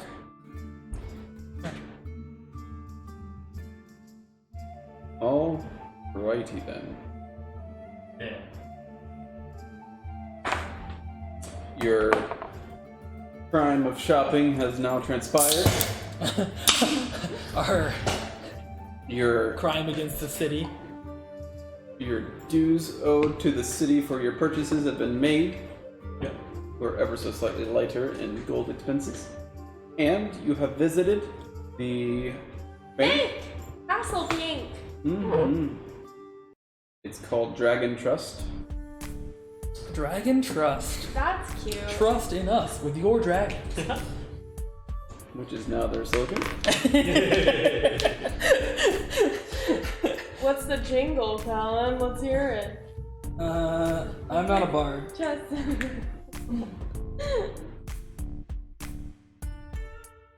That's dope. I'm ready! The guild members there are super appreciative that you have chosen their refined establishment to deposit your dragons. No fees? Sounds good to me. What's the catch? They get to Long use our lines. money for whatever they want while Investment. we're Yes. investing in things. Very much so. That's Okay. how they- Somehow I feel like the economy of Waterdeep crashes while we're here. You know. Yeah. You guys basically know that your establishment is on Troll Skull Alley. Okay, we got a whole alley named after her. Troll Yeah. Skull Manor on Troll Skull Alley. Other than that, you don't really know where Troll Skull Alley is, other than that it's in the North Ward. You will have to ask for directions, Yeah. or maybe hire a stagecoach or something to get there. That sounds way too fancy.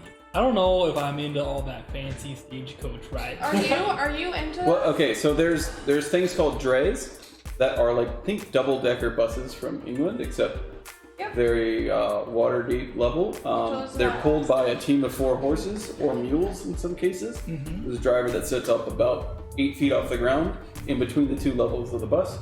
They occasionally come to a stop where there's a fare collector on the back that unloads and offloads people. Okay. I'm That's not the major. opposed to public transportation or non-public transportation. I'm significantly less opposed to that kind of public transportation. Okay.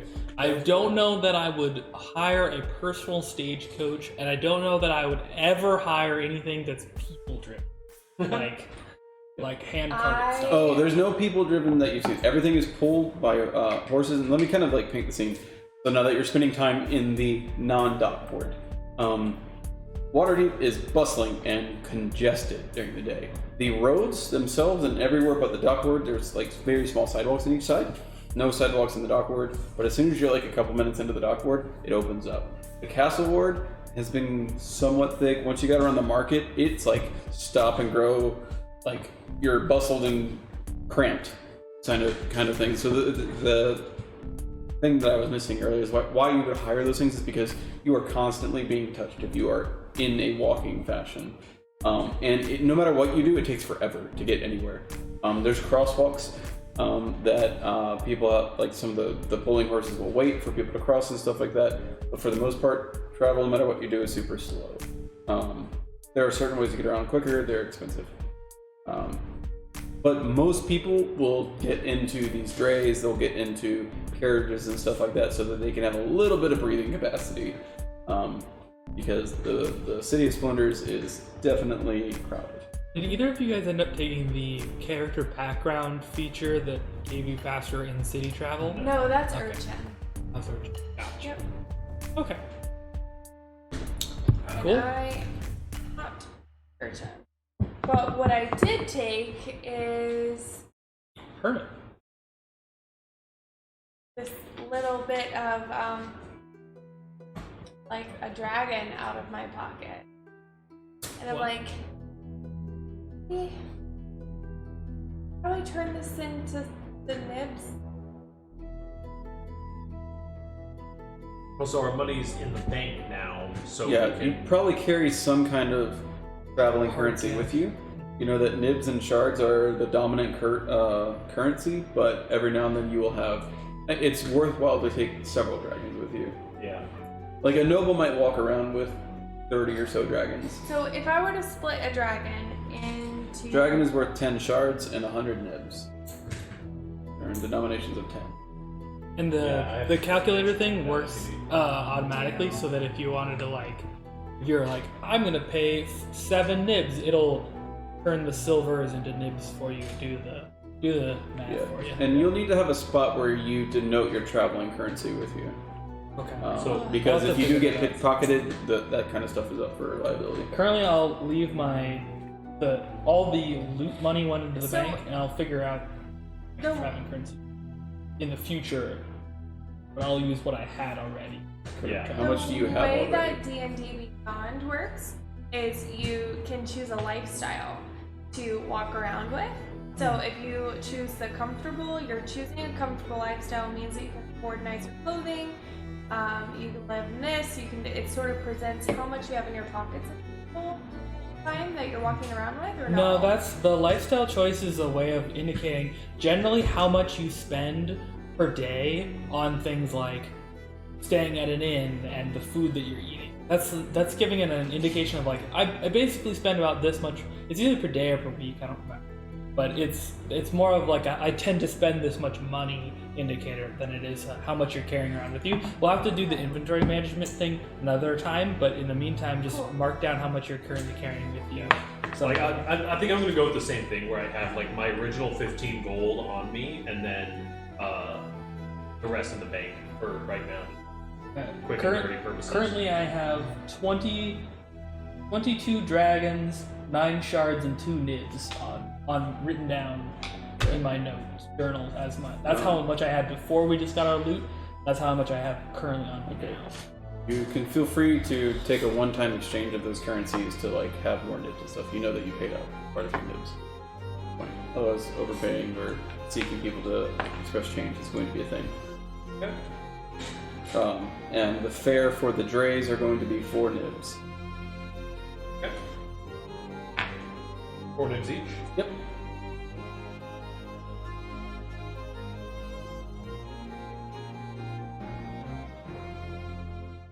So nibs are basically cards are basically silver.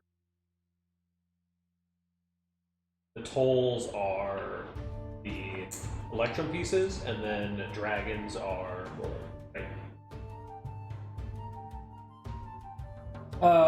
The sun is the platinum, and there's no electrum piece. There's harbor moons, which are 50 dragons. right. The tolls are 2 dragons, right? The tolls? What are that? I think written we're down about to as figure 200 it out. nibs. Oh, I don't have that one. I just have nibs, shards, dragons, suns, and harbor moon. This one. Yes, tolls are a brass coin. They're worth about 200 nibs. They're about 20 silver.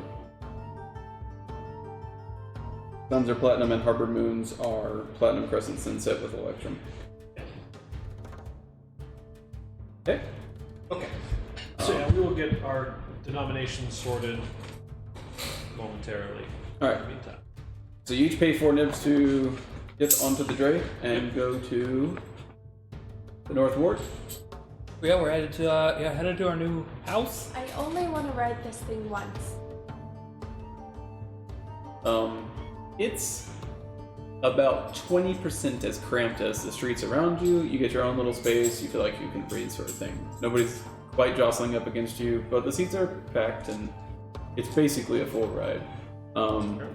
The only seats available on this one as you guys get in is going to be on the 2nd level, so you're proffered to the stairs, and you are greeted by the faretaker, who is a clockwork of about 4 feet tall mechanism that's just very mechanized and holds its hand out, and you can see a sign that reads 4 nibs.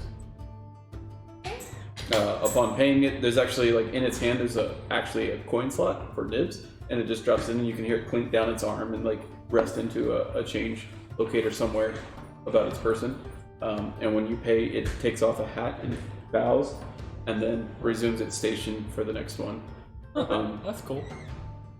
So all 3 of you pay, and it begins turning a crank. That's more of like a diamond pattern instead of like a cogwheel, and it lifts up the back of the draw for the dray.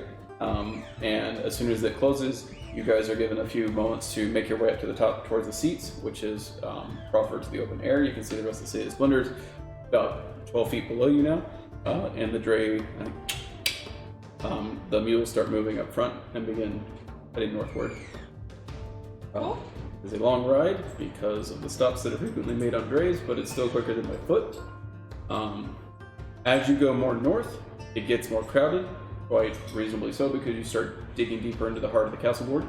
And then you make your way up into the North Ward, where it gets ever so slightly less congested. And the caliber of people that you see here are starting to get a little bit more fancy, especially as you go yet even more northward. You'll see people here are much more of like upper middle class level. Enough here have the ability to have like servants. You'll see some butlers that are standing on doorsteps and stuff like that. You'll see some more refined businesses, though not too many here. This is mostly residential. Okay. And north you go until you get to Trollskull Alley. So the first thing I believe I actually have a sort of map here. Yes I do. Okay.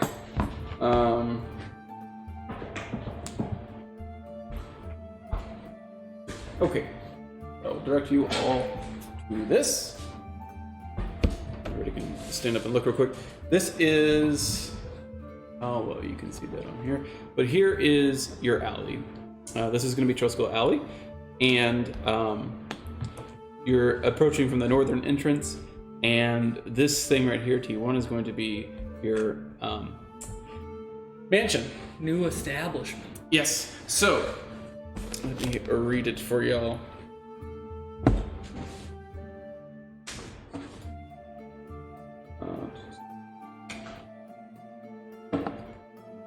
Trollskull Manor is 4 stories tall and boasts balconies, a turret, and 5 chimneys. And Damn! is abandoned. Very much so. It is dilapidated. It's worn down. Its sign that hung outside the front of it is crooked and cracked. It was made out of what used to be a really, really fine wood, and oiled wood, now in complete disrepair. 2 things immediately stand out to you, though. There is stairs that lead up to the main entrance of the first floor, and you also note that down the side alley, you can see the vestiges of another set of stairs that lead up from the outside and the back. Okay. There's a main front entrance where you walk up the stairs to the first floor. There's another like ramp that leads to the back side of the house where there's another entrance. Okay. Maps. Map.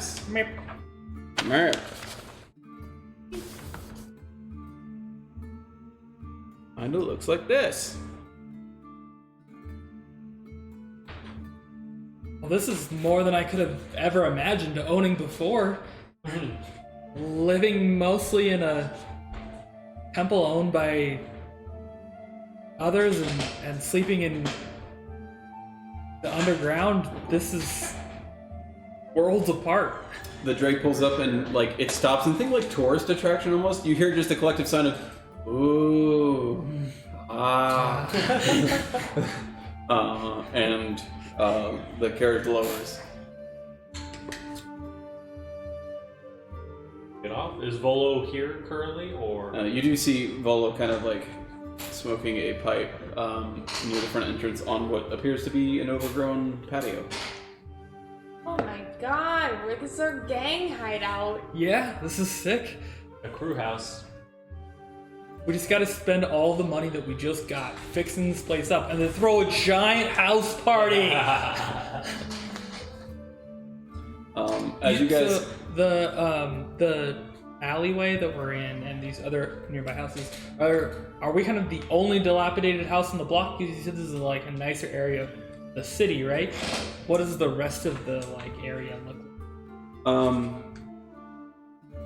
we will get to that. It is not dilapidated. Everything else around here is grown up, though you guys have the largest establishment for sure.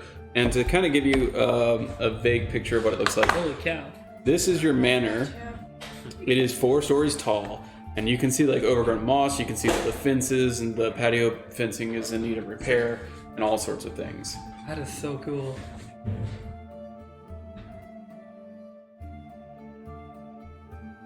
Okay. As you guys get off, Volo stands up and he dumps out his tobacco onto your patio and grinds it out and just kind of like kicks it off the edge. Welcome to your new manor and tavern, if you wish it to be. Shall I? Well, I'll let you guys figure it out. You don't need the tour. I'm sure it'll be exciting enough for you guys. I've never been inside, actually. Come on, let's go. No, I do have a full schedule. It's a bit later in the day than I thought. I am late for several things. Anyways, I hope you guys have a ton of fun. The one thing I would offer you, it will obviously need some repairs. You should go through guilds. Maybe find yourself a solicitor to help. It looks like you're gonna need a few. I think there's probably a variety of learning experiences as far as the guild goes that we can go through for In this. a second story window, you can see it's been boarded up. One of the nails at this point just comes out rusted and the slides down and you can hear the nails scraping against the side of the stone. Well, shit, guys, what do you think? I mean, you know, it's a lot, but A lot of space. You can see that the front door has been boarded as well, though it doesn't look to be like super secure. let's go in and have a look. We need roommates. As the dray drives off, you hear just another chant of "Ooh." Tourists. And you just want, let us know when it opens! We could turn it into business. We could turn it into a house for the wayward boys. We could turn it into an orphanage. We could turn it into whatever we want to do. An orphanage. Is this Ren going ham or is this Colin? Yeah, I mean, mixed.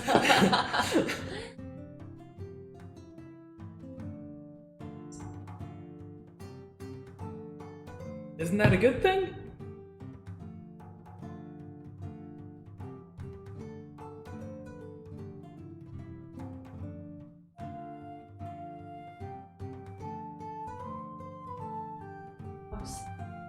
Well, I don't think we're in any rush.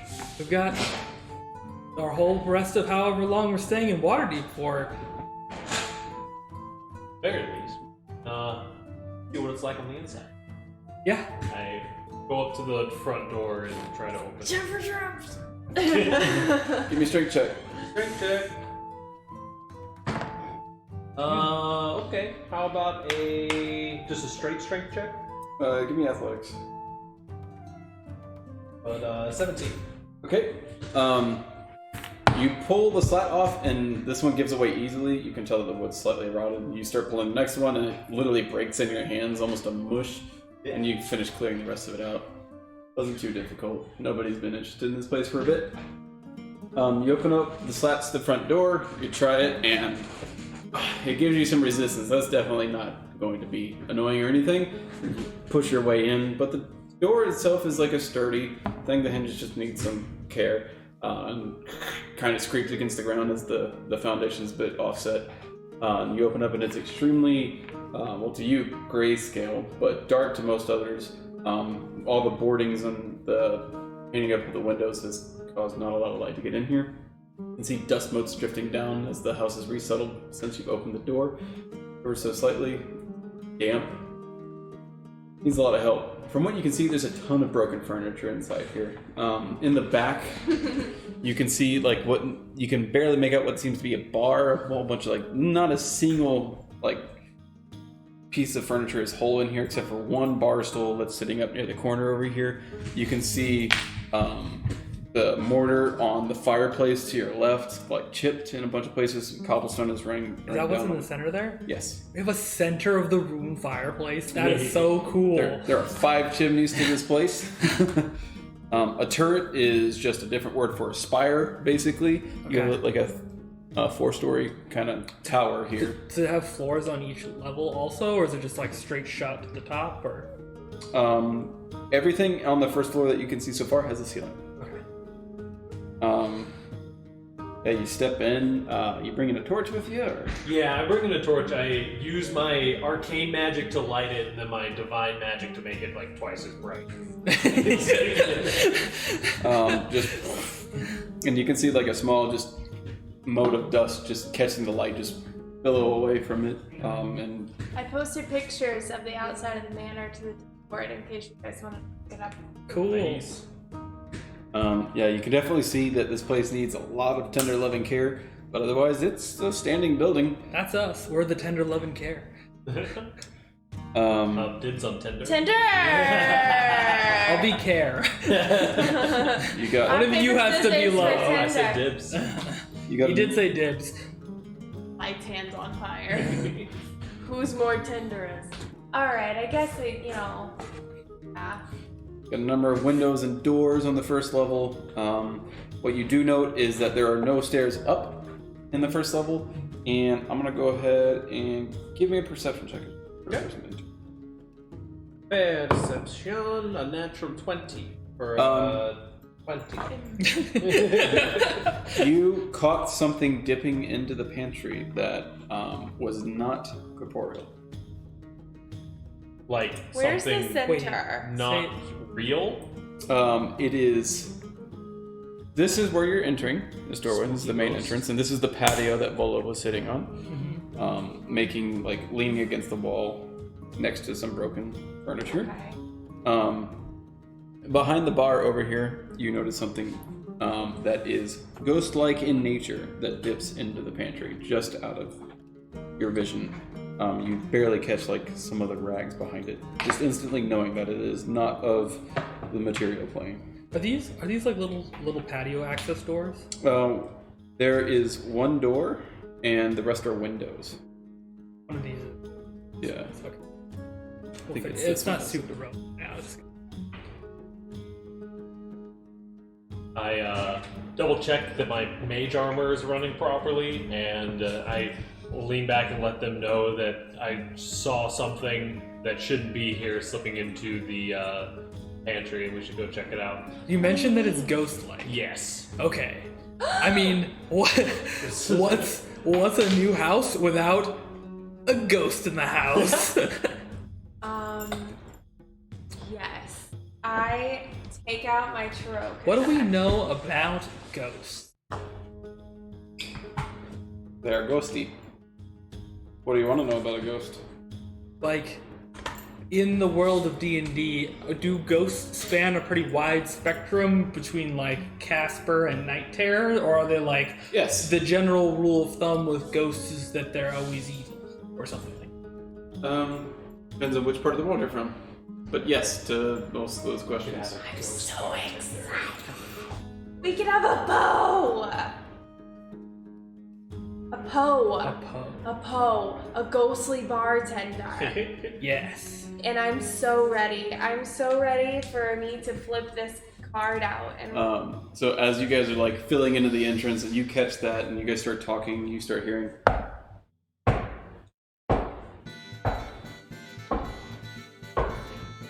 bards outside. Wandering crowd of tourists. Ooh.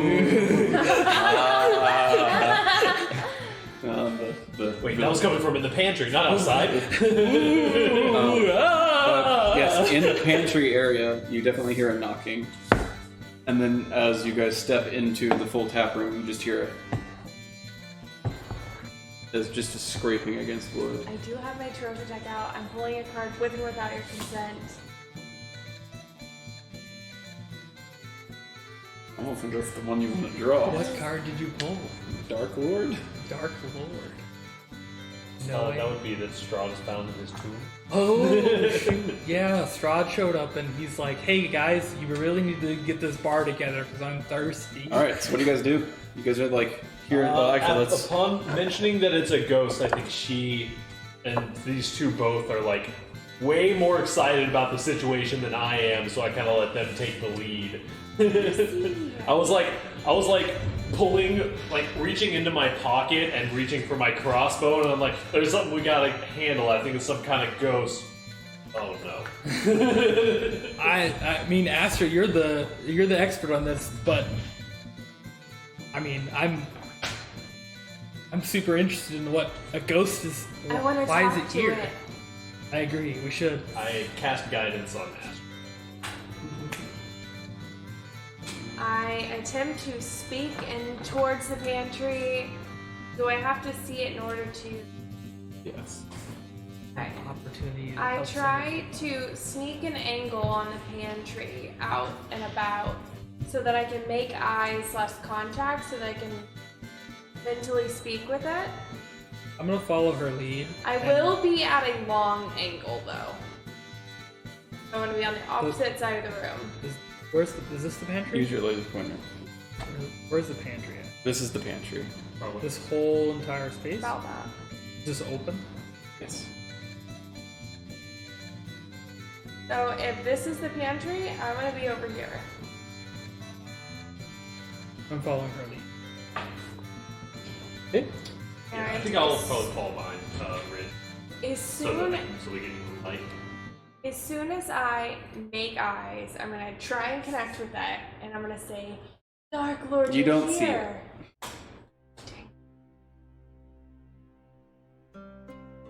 Call out to it.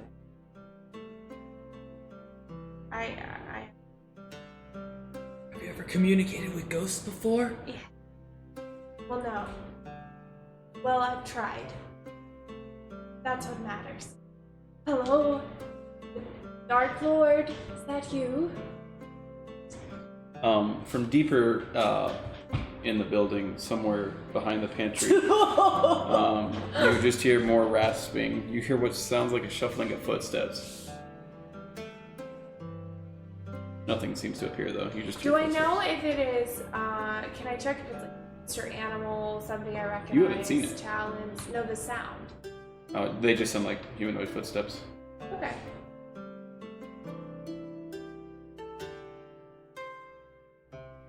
What's the plan? Have any extra planar abilities here, so I got my words and my feet. Oh, I can start ritually casting detect magic. Okay.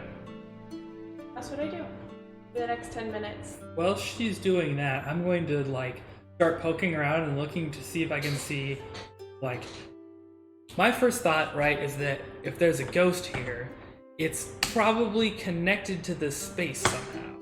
So it's either connected to this space via something that is like keeping it here purpose-wise, or it's something that is connecting it to here physically. So I'm looking around to see if I can see something out of the ordinary, something that I wouldn't expect to see in this Okay, where are you going? place. I'm going this and just kind of like looking behind the bar, Okay. looking over here. I don't know what this is because I can't read what that says. That is a hatch, like a trap door. Okay, I don't step on the hatch. As soon as you get behind the bar, though, you see written on the back side of the bar, because it's kind of like multi-layered, written in the dust, it says "Last Call." Oh, cute. Does it look like there's anything that I could use to make a drink here? I mean, at one point these glasses were put together, but now they are broken. So no. Okay. You do actually. Okay. So What about like something that is not made out of glass? Like a metal tanker? it's filled with broken biscuit. furniture, tarnished silverware, casks of wine that have turned to vinegar, and worthless detritus. All the other rooms are empty except for cobwebs, dust, and harmless rats. Rats, not rats. Okay. Is there any, Rats start spitting at you. like, what about like a drinking tanker, right? That's not made of glass, something that's still whole. Is there anything? Even wooden ones would be broken. Everything in here is just Okay, there's nothing made of like metal or anything. There might be like a few silverwares of pewters, but they're severely tarnished and like bent or warped or like bludgeoned out of shape. That's fine. Anything that can hold a drink. You mean like even a half cup? Yeah, anything that I could potentially pour a drink in. The vaguest of things, there is a platter almost that was dented that can hold less than what your palm could. Wait, what were the pewters you were just? The pewter is just a material, like the pewter platters, right? They are no longer platters. They are The poop. literally bent, bludgeoned, and just made as useless as possible. Well, that's. Do you have a mess kit?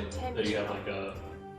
Yeah. Yeah, you have your own tankard and stuff that you can pull from. Well, I wasn't sure if I had a mess kit or not. I do have a mess kit. I was gonna Okay. say, if you don't, I do. If you ask. So whatever would be the drinking utensil out of the mess kit, I'll pull out and put down on the counter, and then pour water out of my water skin. To pour a glass of water. Put on the. It's fun to play pretend. Give me a charisma check. Okay. I critical. I Okay. got a 21. Nice. So as You're you set the really tankard angry. down on the ground, you feel a presence like embodying you, but not of you. You get a chill. It goes right down your spine, and you see like your hands, like it was mimicking you, and then as you go to grab your water or whatever to pour, it reaches into a bar underneath and pulls forth a small silvery flask with ruby like lined on it, pops a cork and pours it into the tankard, and sets it on the counter, and then pulls back from you. It was not controlling you, it just Right. literally was embodying your space. Okay. Pulls back and is just hovering in the air behind. Completely silent other than these noises. Reach to grab and then drink the drink. Constitution saving throw. Okay.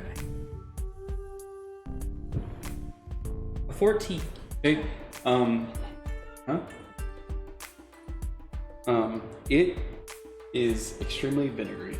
It is diluted, or like the alcohol is since gone. Is extremely old. I do my best to treat it as if I were drinking a fresh mug of wine or whatever this might have been before. Okay, give another charisma roll. The effects of this are negligent to you. No. I'm not very convincing. A 4. Okay, you down it. Like that's not a problem, but your show of the things, you let out a grimace, but it doesn't seem to take offense. Okay.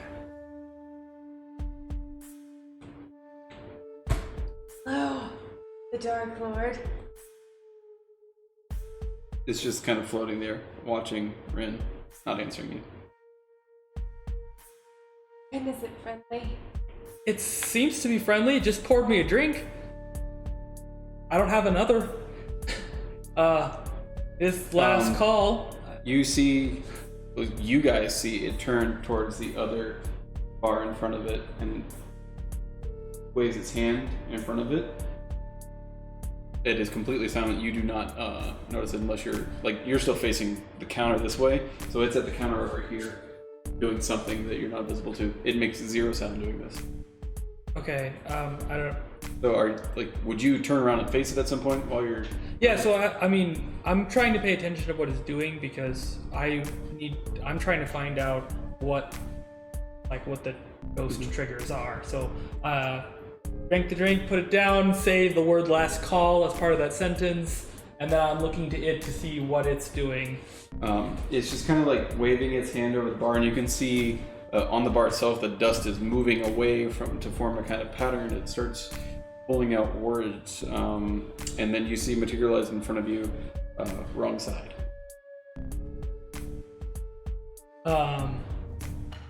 So I would think, based off of bar etiquette that my character knows about, I should have been drinking on that bar counter, or like, what am I thinking this? You were on the bartender's side of the counter. Oh, yes. I walk around to the other side, pick up my glass. As you walk around outside yeah. of it, your tankard starts floating in the air and kind of like wibbly wobbly sits down on top of the bar, and the ghost comes up and pulls open the same vial from before, pops the cork in. Are there any other like noises still happening in the house? Or You hear the soft scurry of like rats moving around. You hear creaks and groans from an ancient building that hasn't seen maintenance in quite some time.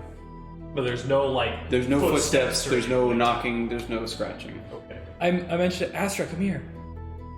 Okay, I still am doing the thing. Can she drink from a tankard while she's ritually casting something?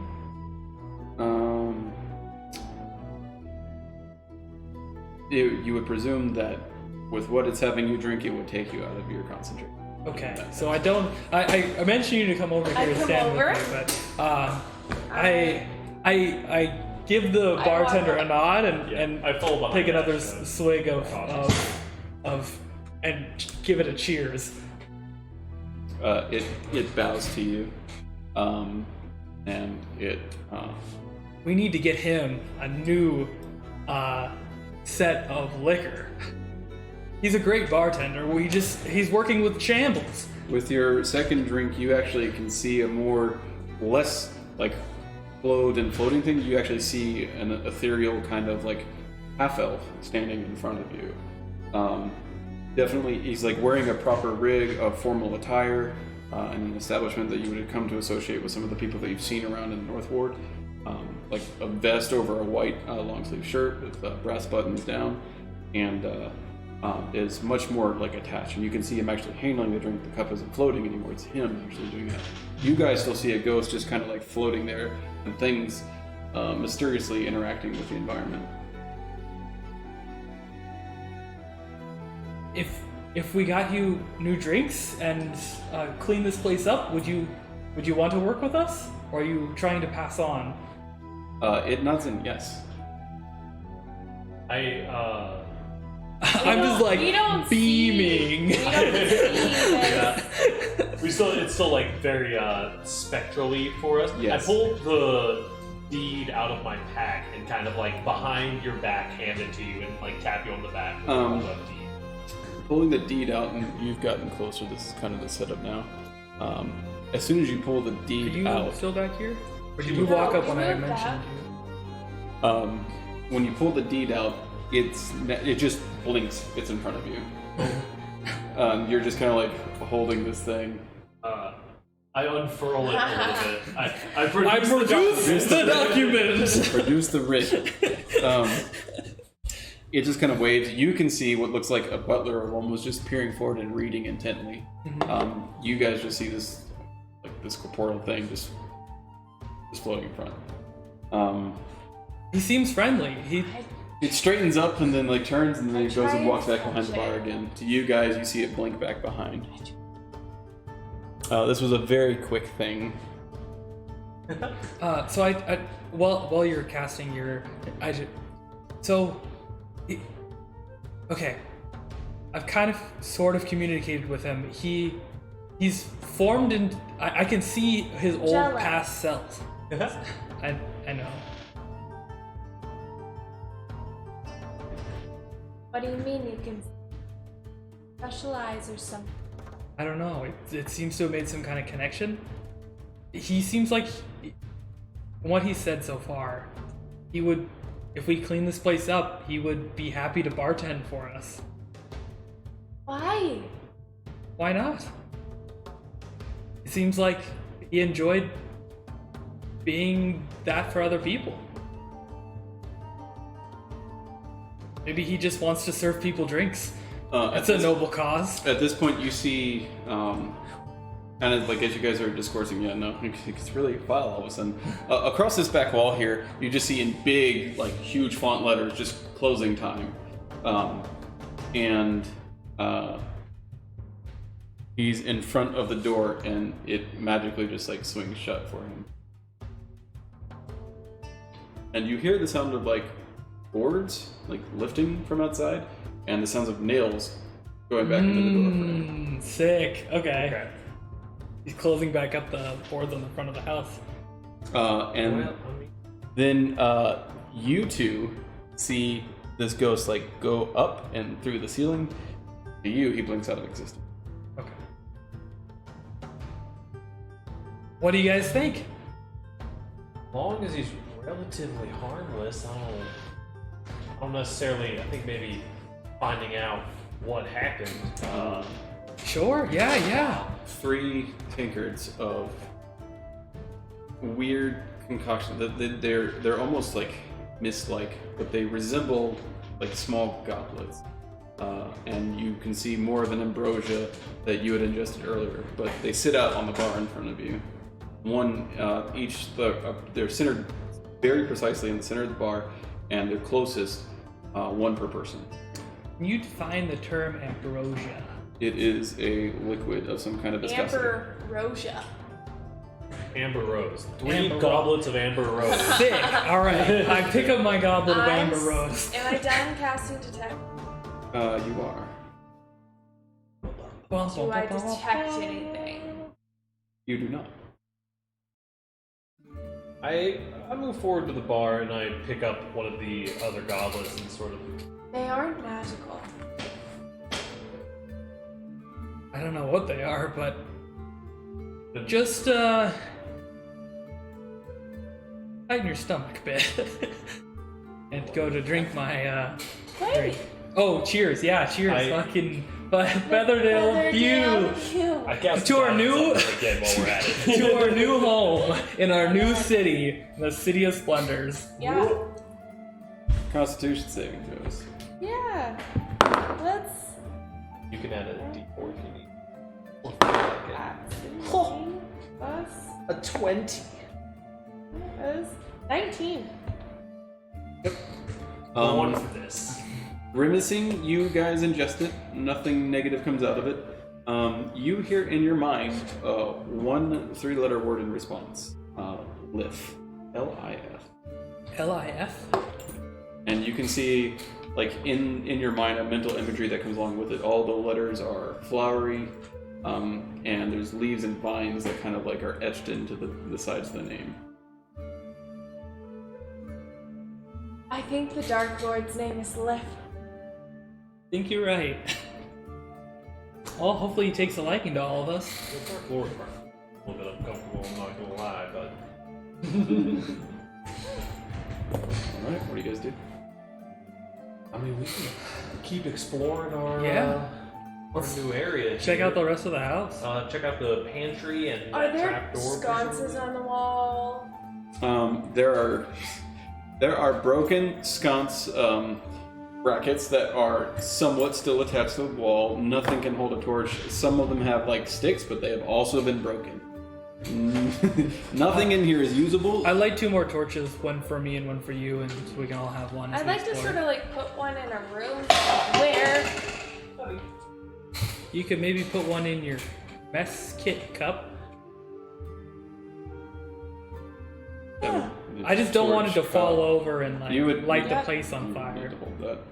Your cup would not hold a torch very well. I also have a currently pretty bright torch. Yeah, your torch is super bright. And a different color. But hey, extra Actually- torches won't help. Won't hurt. Instead, what I do is when we do, let's see. Might require you to cast a creature or something. Oh, no. Any creature, each object in a 20-foot cube within range is outlined in blue or green or violet of your choice. Any creature in the area when the spell is cast is also outlined in light if it fails a dexterity saving throw. It is duration for 1 minute. Say like how bright the light is. Yeah, it's dim. Okay. A dim light in a 10-foot radius. You can make our entire first floor just like glow purple. You can if make want. 20 by 20 feet of it glowing purple. Yeah, I don't think I'm gonna do it because it only lasts for a minute. Not really worth revealing that trick. Yeah, that's fair. Okay. Torches work nice though. So one of Torches. you was exploring the pantry, I think. What's this room called? Room? That is a kitchen. Kitchen. Okay. Kitchen, pantry, main Trapdoor. tavern area, trapdoor. You said trapdoor? What's this? Oh, check out Yeah. the trapdoor. So This you- is the back stairs outside So the Yeah, entry, porch, back stairs. This over here is the trapdoor behind the bar. A thing to note, you do not see stairs in here. There are not stairs connected in the first floor. We have to go outside to get door. Yep. We're just gonna have to knock down that wall and then make an outside connection. Oh, Put yeah, another yeah. door there. Some little. We'll just extra knock down that wall and like install. We'll make sure we revamp the does fireplace. this- doggy door. So Does this game have spiral stairs or no? No spiral stairs. I did it. So when you peek down the trapdoor, this is what you see. A stairway that leads down into a cellar. It is much more muggy in here. You can see casks of expired ales and wines and their proper designations. This is a wine cellar to the left and an ale center at your central. Okay, cool. I kind of hop down there and give it a look around to see if there's anything of note. But if it's just wine and expired ale, then Yeah, there's a good quarter-inch standing of both of those liquids mixed together. yeah. Several like funguses and molds that are down here as well. I mean that's fair. That's not too bad. Use it. Making You poisons. can try. You could make some fungus poisons. Oh no. Wait, It's turn our actually- entire it's- trapdoor basement area into a poisoner's like fucking. It's just the room. herbalism center now. I'm ready. Growing plants. This is my basement. This is when she reveals that she went to Spore Druid instead. I'm gonna check out the kitchen real quick and then Okay. probably look to go Yeah. upstairs. At the back. The kitchen has a cooking hearth in it up against the eastern wall over here. It is large enough to station several cooking pots inside of.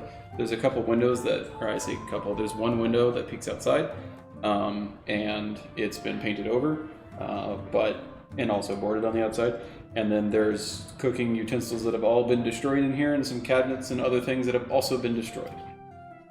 Something the destroyed thing. I'm just gonna assume everything we find is destroyed unless you tell me otherwise. That is a good standard. That is fair. Yeah, I mean, we can make our way outside and so it's the stairs in the back there that is the Yeah, so ones this that is lead up this to is the north alley that you guys came in on. This is Trollskull Alley. Mm-hmm. You actually passed by the stairway going in, but this is the main like entry point, which leads. It's a connecting street that leads up to the main side of the town. and it's sort of like the Friends thing or like the New York City thing where it's like you have the shop down here and then the upper layers would normally be like leased out or where the shop owners would live or Yep. But it's a 4-story manor. Yeah. Right. And you guys are So we in can- like a neighborhood. You would note that you were basically in the center of the neighborhood block that you're on, with one of the largest establishments. I mean the street's name.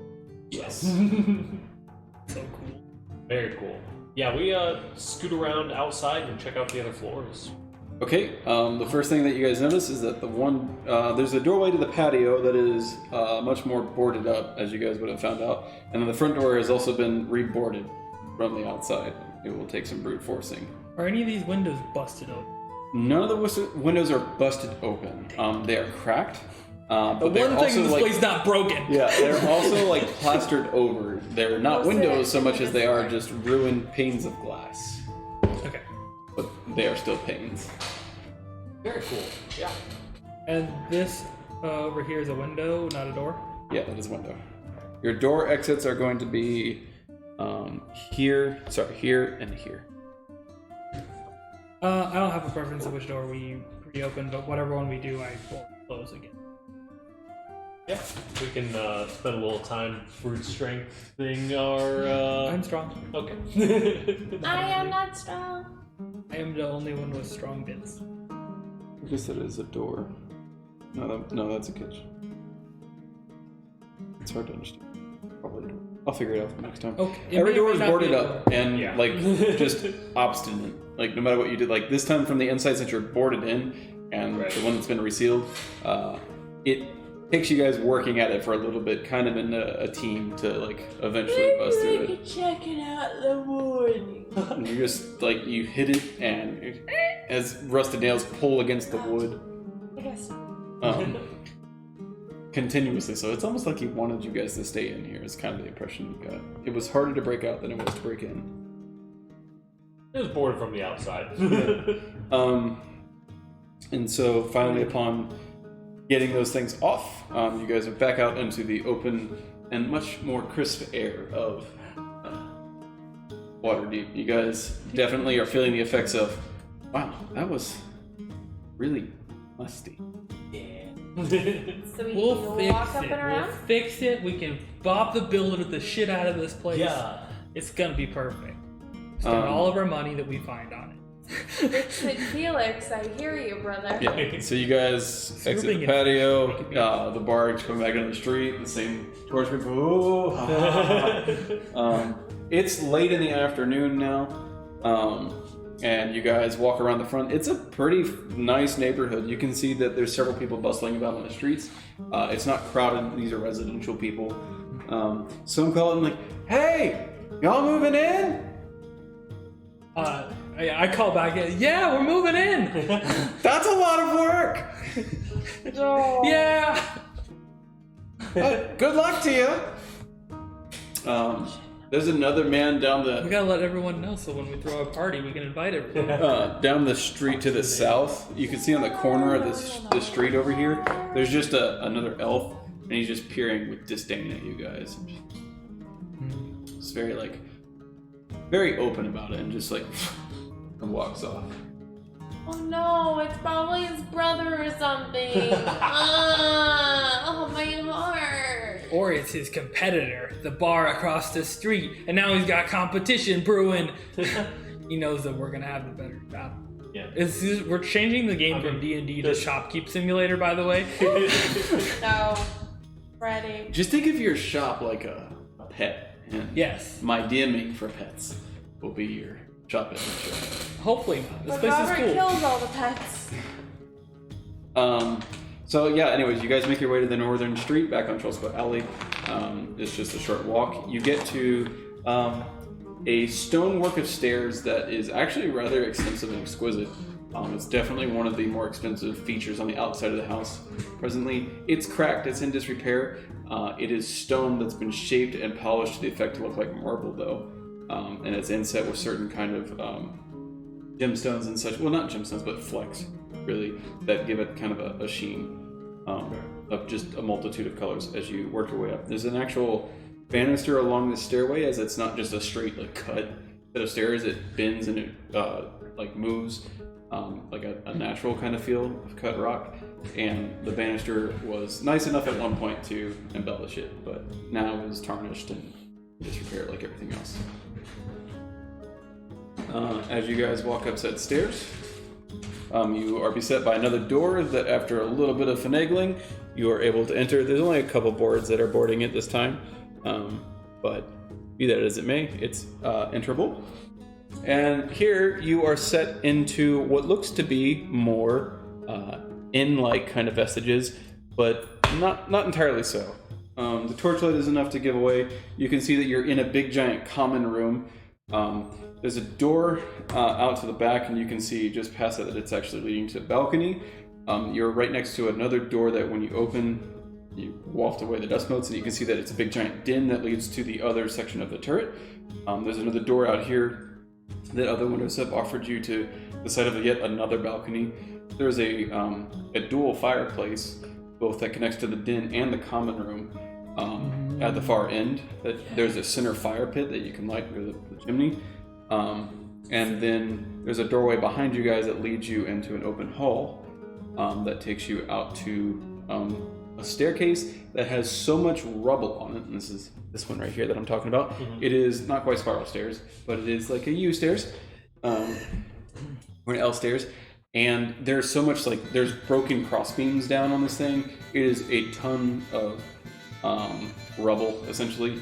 And it's not safe for clearing. Even the slightest provocation tells you that it's a lot of work and you need some man hours to help clear out the rest of this. The last piece is in here. You've got a spare room that connects to yet another balcony. You realize that if you were to step on that balcony, it overlooks the southern street, and you can see that more of your end is where the tavern is down below you to your right. It doesn't quite cover it. As Troll Skull goes up, it kind of shapes like this, right? And you realize that you're in a spare room here that's broken down, what was once a nice bed.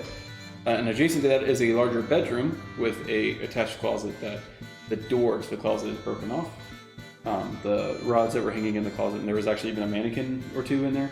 That can't really tell the amount of pieces, but you can tell the outline of a body when you see one that's been made to showcase. Does this connect to the fireplace below? No. There are 5 chimneys. And then in here is another bedroom. You can see actually 2 beds that were moved in here. It wasn't necessarily a living quarters so much. You can tell that this isn't the master bedroom of the house, but it is quite nice for. Cool. So to recap your description of these staircases, right now they're not usable in any normal sense. Are they? But are they also just so rubble strewn and They are not craters passable. that we couldn't pass? Okay. Yeah. So we'd have to go. Okay. We'd have to go out onto one of these balconies and climb, try and jump up or climb up to the balcony above or something to get upstairs for. We couldn't use. Okay. Well, I guess we aren't really going up any further. I don't think any of us are particularly adept at climbing or jumping on things, so probably just no way that we're getting up to those higher levels. I really want to see what's up there, though. You can tell that standing out on this balcony here, about another 15 feet above you, is going to be 3 windows, and they're all boarded up. You can see that they're cracked and stuff, but they're not broken, but you can't see through them. About another 15 feet above that is yet their last remnants. You can see that it breaks off into 2 sections. You have your turret that ends up in kind of its little spire over there on the 4th floor. I don't know what that means. A turret is kind of like a tower. Okay. It's this circular thing right here. Okay. And then you can see that there's crenellations at the top of it that amount to some kind of peak you can stand up on top of. And then you also have another jutting part of the actual manor that's separate from the turret that is going to represent the 4th floor, where you see yet another couple windows that are also in the same state. If we were to deal with this staircase situation, is this something we could do over the course of a day or 2, or is it we must hire outside help to do this, or we're risk of collapsing this whole section of the house, or what's the time frame on getting up? Are you familiar with carpentry or building? Nope. And you have no idea. It represents tons and tons and tons of work, and the slightest touch of it reminds you that the house is groaning and creaking with old and dilapidated use. Might be something we can make professionals. Well, do we sleep here? We can, but it's a little bit musty.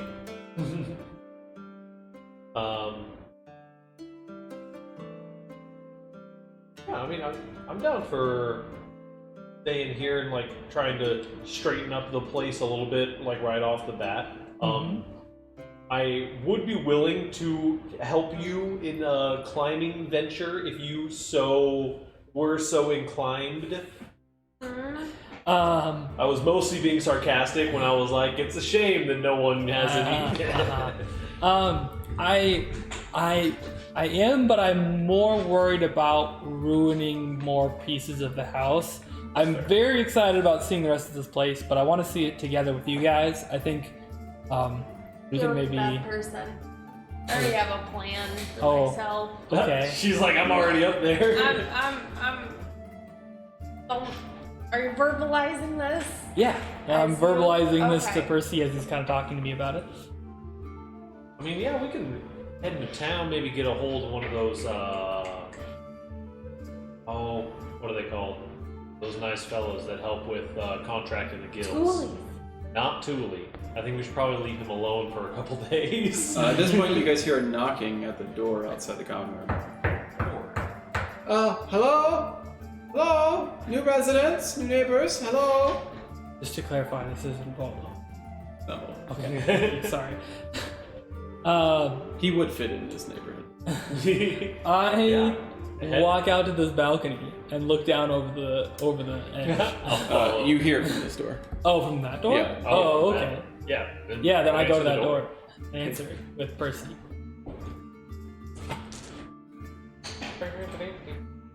While Astra quietly just burrows her way to the... Turns into a giant You guys badger. don't burrows know. through the ground and. Also, we've got Volo and Thule and Ash. Alright, you open the door and you see a male half-elf. He is carrying a rather prominent leather belt with pouches and stuff. You can see tools like a tack and hammer on it. You can see various bits of like wood sticking out from it, clearly identifying himself as a carpenter of some kind. Is it half elf? Yes. Hello! My name is Telesolvinar Felbronk. But you can call me Tally. Tally. Okay, we're gonna go with that one. Tally the half elf carpenter. I don't mean to invade, but I did see you guys enter earlier from that tray that came, but the oohing and awing kind of gave it away. But you looks like you could be of use of maybe some of my services. What do you do? I am a carpenter. I also do wood carving. Just down the street, actually, I own the shop. It's called the Bent Nail. Mm-hmm.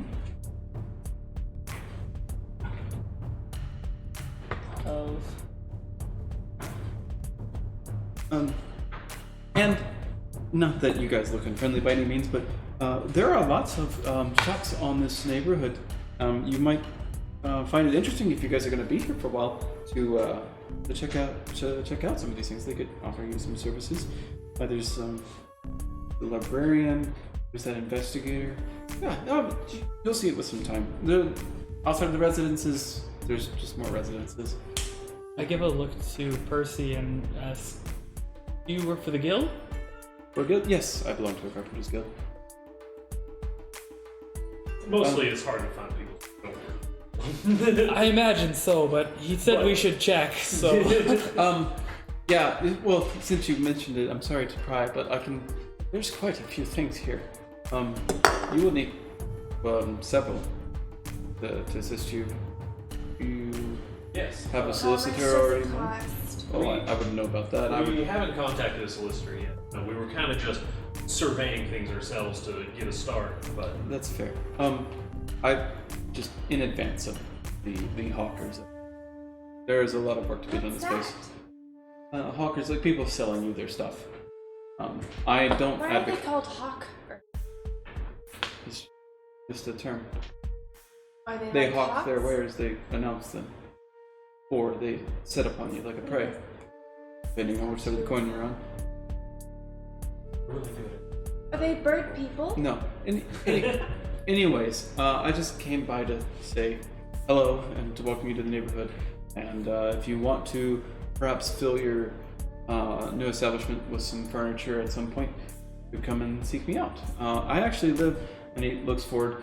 So you go down, you're on the north alley here, right? So he points down. If you just follow that road to the right, down that street, on the back corner, actually attached to the other side of this network of buildings, is my shop. Fantastic. It's the Bent Nail, right? Yes. If you want, I can refer you to a solicitor, or you're free to find one on your own. If you know one, we'd be happy to take a referral. Sure, I will. It's a bit late, but I'll send him by tomorrow, and perhaps you guys can convene over breakfast. Sounds good. Well, nice to meet you all. Your name? I didn't get your name. Let's hear. Percy is my name. Percy, nice to meet you. I'm Rin. Nice to meet you. Nice to meet you, Rin. Well met, Ash. I look forward to seeing you all in the neighborhood. It would be great to have this place put back into repair again. What happened to it? A string of things. It's got a long history, but I'd love to hear it. well, perhaps over some tea sometime. The short story of it is, this used to be owned by a somewhat decently wealthy elven family. I think the owner's name was Lynn? Lif. I think Lif. Yes, Lif. And they perished somehow. I forget their origins. But it went to auction eventually, and it traded back and forth between several different people. There was some tried to make it a business, and they didn't really put enough effort into it, and some just wanted to live in it for a little bit, but never really laid claim to it. Some were using it as like resale housing and stuff, and the last one just really let it go to waste. And there was reports of like kind of a vehement specter that was breaking everything up because disuse it, just rumors. Anyways, the last tenants just left like everything destroyed, everything. Noticed. And they just left. So it went up to auction again, and I believe it was kind of a spectacle actually that it went to market again. There wasn't a lot of buying for it. There was this one elf. He lives to the southwest somewhere over there. Very upset about not winning the auction. Was trying to open up an establishment, I think. I think he actually might be.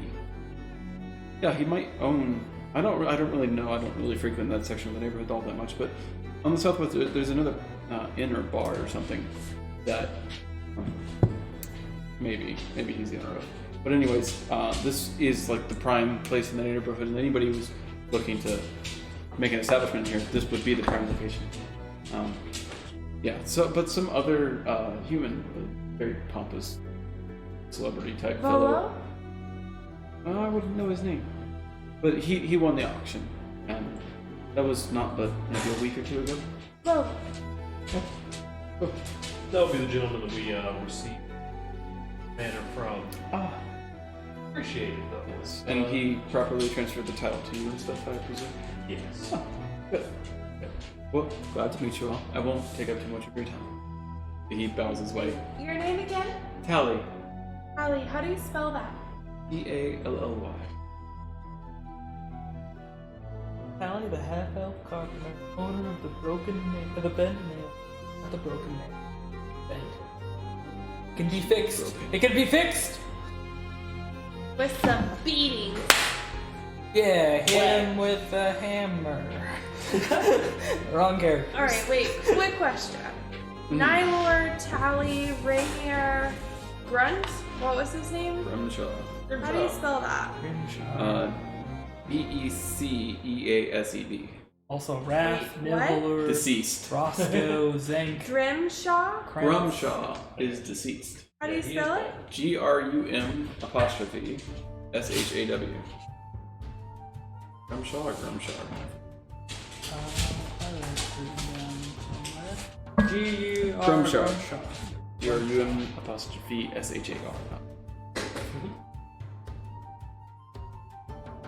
You want to borrow my notes after this session? Yeah, I was just mentally trying to keep track.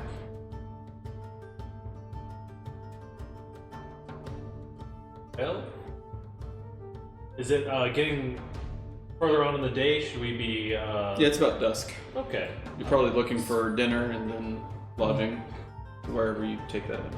I was thinking of spending some time just tidying up, cleaning up stuff. Sure. And That sounds then, like a pretty fine idea. Getting a bite to eat and going to sleep here. I'm gonna clean up this level Okay. that we're on currently. Uh-huh. I'm gonna Yeah? I'm gonna clean up this level first, and then I've got rations, right? Or are we going to go eat somewhere? What's for dinner? I was gonna go out to McDonald's, Taco Bell. eat. We're in the city, might as well try there's plenty of local shops, give them a try. Taco Bell sounds nice. Sure. Yeah, Taco Bell. Can definitely use some like prestidigitation help and just elbow grease. Not afraid of getting my hands dirty. Elbow grease is gonna be a Elbow Wait, grease is going to be the hold main on. factor. I'm not hungry. Because- Here. Good berry. I mean, They're I have- tasteless. I already cast it. I wasn't. Yeah, I mean, but I wasn't kidding about wanting to try the local food. Yeah, Um, and I'm totally not into it. Percy, you would realize that every bit of prestidigitation is immediately messed up again. Any bit of elbow grease is left in its somewhat clean state. Okay, so no magical things. You get the impression that By the way, is my detect magic kick anything off? nope. There's literally a ghost behind Percy messing the shop up again as he uses magic to clean it. He's looking for, as I was about to describe to Percy, an actual embodiment of effort and will to reestablish this place if you wish to appease him. Oh, Yeah. that sounds like labor. That's what Yes. it's about to be. Gonna put in some TLC. Mm-hmm. Flip that crib. Okay. Yeah, we can maybe find a place to eat as well in Sure. the town, maybe in this district even that's nearby. If one of the shops sells Just- I'd like local foodstuffs. to stay and clean. Are you sure we're not playing real life right now? Alright, me and Ryan are gonna go pick up Taco Bell. You can stay and clean and also do whatever I crazy have thing you're snacks here. planning They're called good berries for a reason. It only takes one. on, so that when we come back. Yeah. But I think my plan is go with Percy, get some local food, and then also just spend a little bit of time chatting up the locals, kind of getting to know people. Okay. But nothing particular that I'm looking for or looking to gain. Other than, so your brief stint, you can smell that there's the smells of food aroma coming from outside your neighborhood, a little bit more in the northeast. You would have vaguely remembered on the dray that there's more of there's a few restaurants up in that area. And then to the southwest, there's also just that tavern's kind of going and making its own food. The locals are pretty friendly though. Most of them are residents. They'll curtly wave hi if you ask them where they live. They'll kind of point out. Some aren't in the neighborhood. Some are there to visit some of the shops that are in this neighborhood. A lot of oohing and awing going on in this game. Oh, yeah. Dusk has traveled, so a lot of people most of the tourists are done. Get the random one or two that want to see the Troll Skull Manor at sunset sort of thing.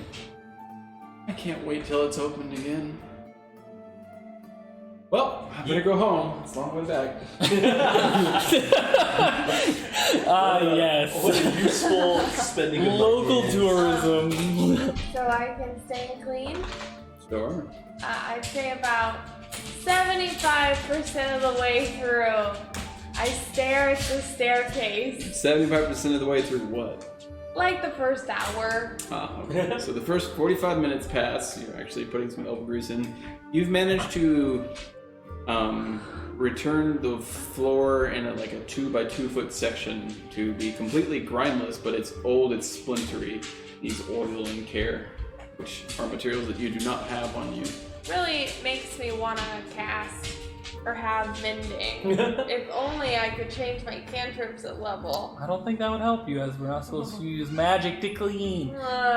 He's No got magic. 17 different hatchets back there waiting to mess these floors up again. Listen, they have to put in rules so that we don't like cheese clean this entire manor. We gotta put money. We just and demolish contract the rates. whole manor and then cast one of those instant base spells. It's fine. Oof. Something Just ruin tells garden this me shit. That would not work too well. I am. What's it called? Is it brooding? Is that the word? Yeah, Brooding over if I could only get up these stairs. If I could only get up these stairs. If only if I was small as a spider. And then I wild shape into a spider. All right, and that is where we will end tonight's session. Yeah! The Cool. first wild shape! Yeah. I had to. I can't resist it. Yeah. Astra cannot. Eerie can. All right, and with that, we will end tonight's stream as well. Thank y'all for hanging out. It was wonderful. Oh, wait. What? Next time on D&D, Next time on if you D&D? have any suggestions, if the audio's off, if there's What anything... color do we paint our accent wall? Our schools do we need? Do you have any recommendations for things you'd like us to put inside the our new family house? Or any conversations where we missed asking the right question. I want to hear it. I want to know the Put it conspiracy in the webs. Discord. Yeah, throw it in Discord, throw it in chat. I want to hear it. I'm so ready. All right. Until next time. Next week, same time. Bye, guys. See ya. Ta-da. Lots of it. It won't let me go.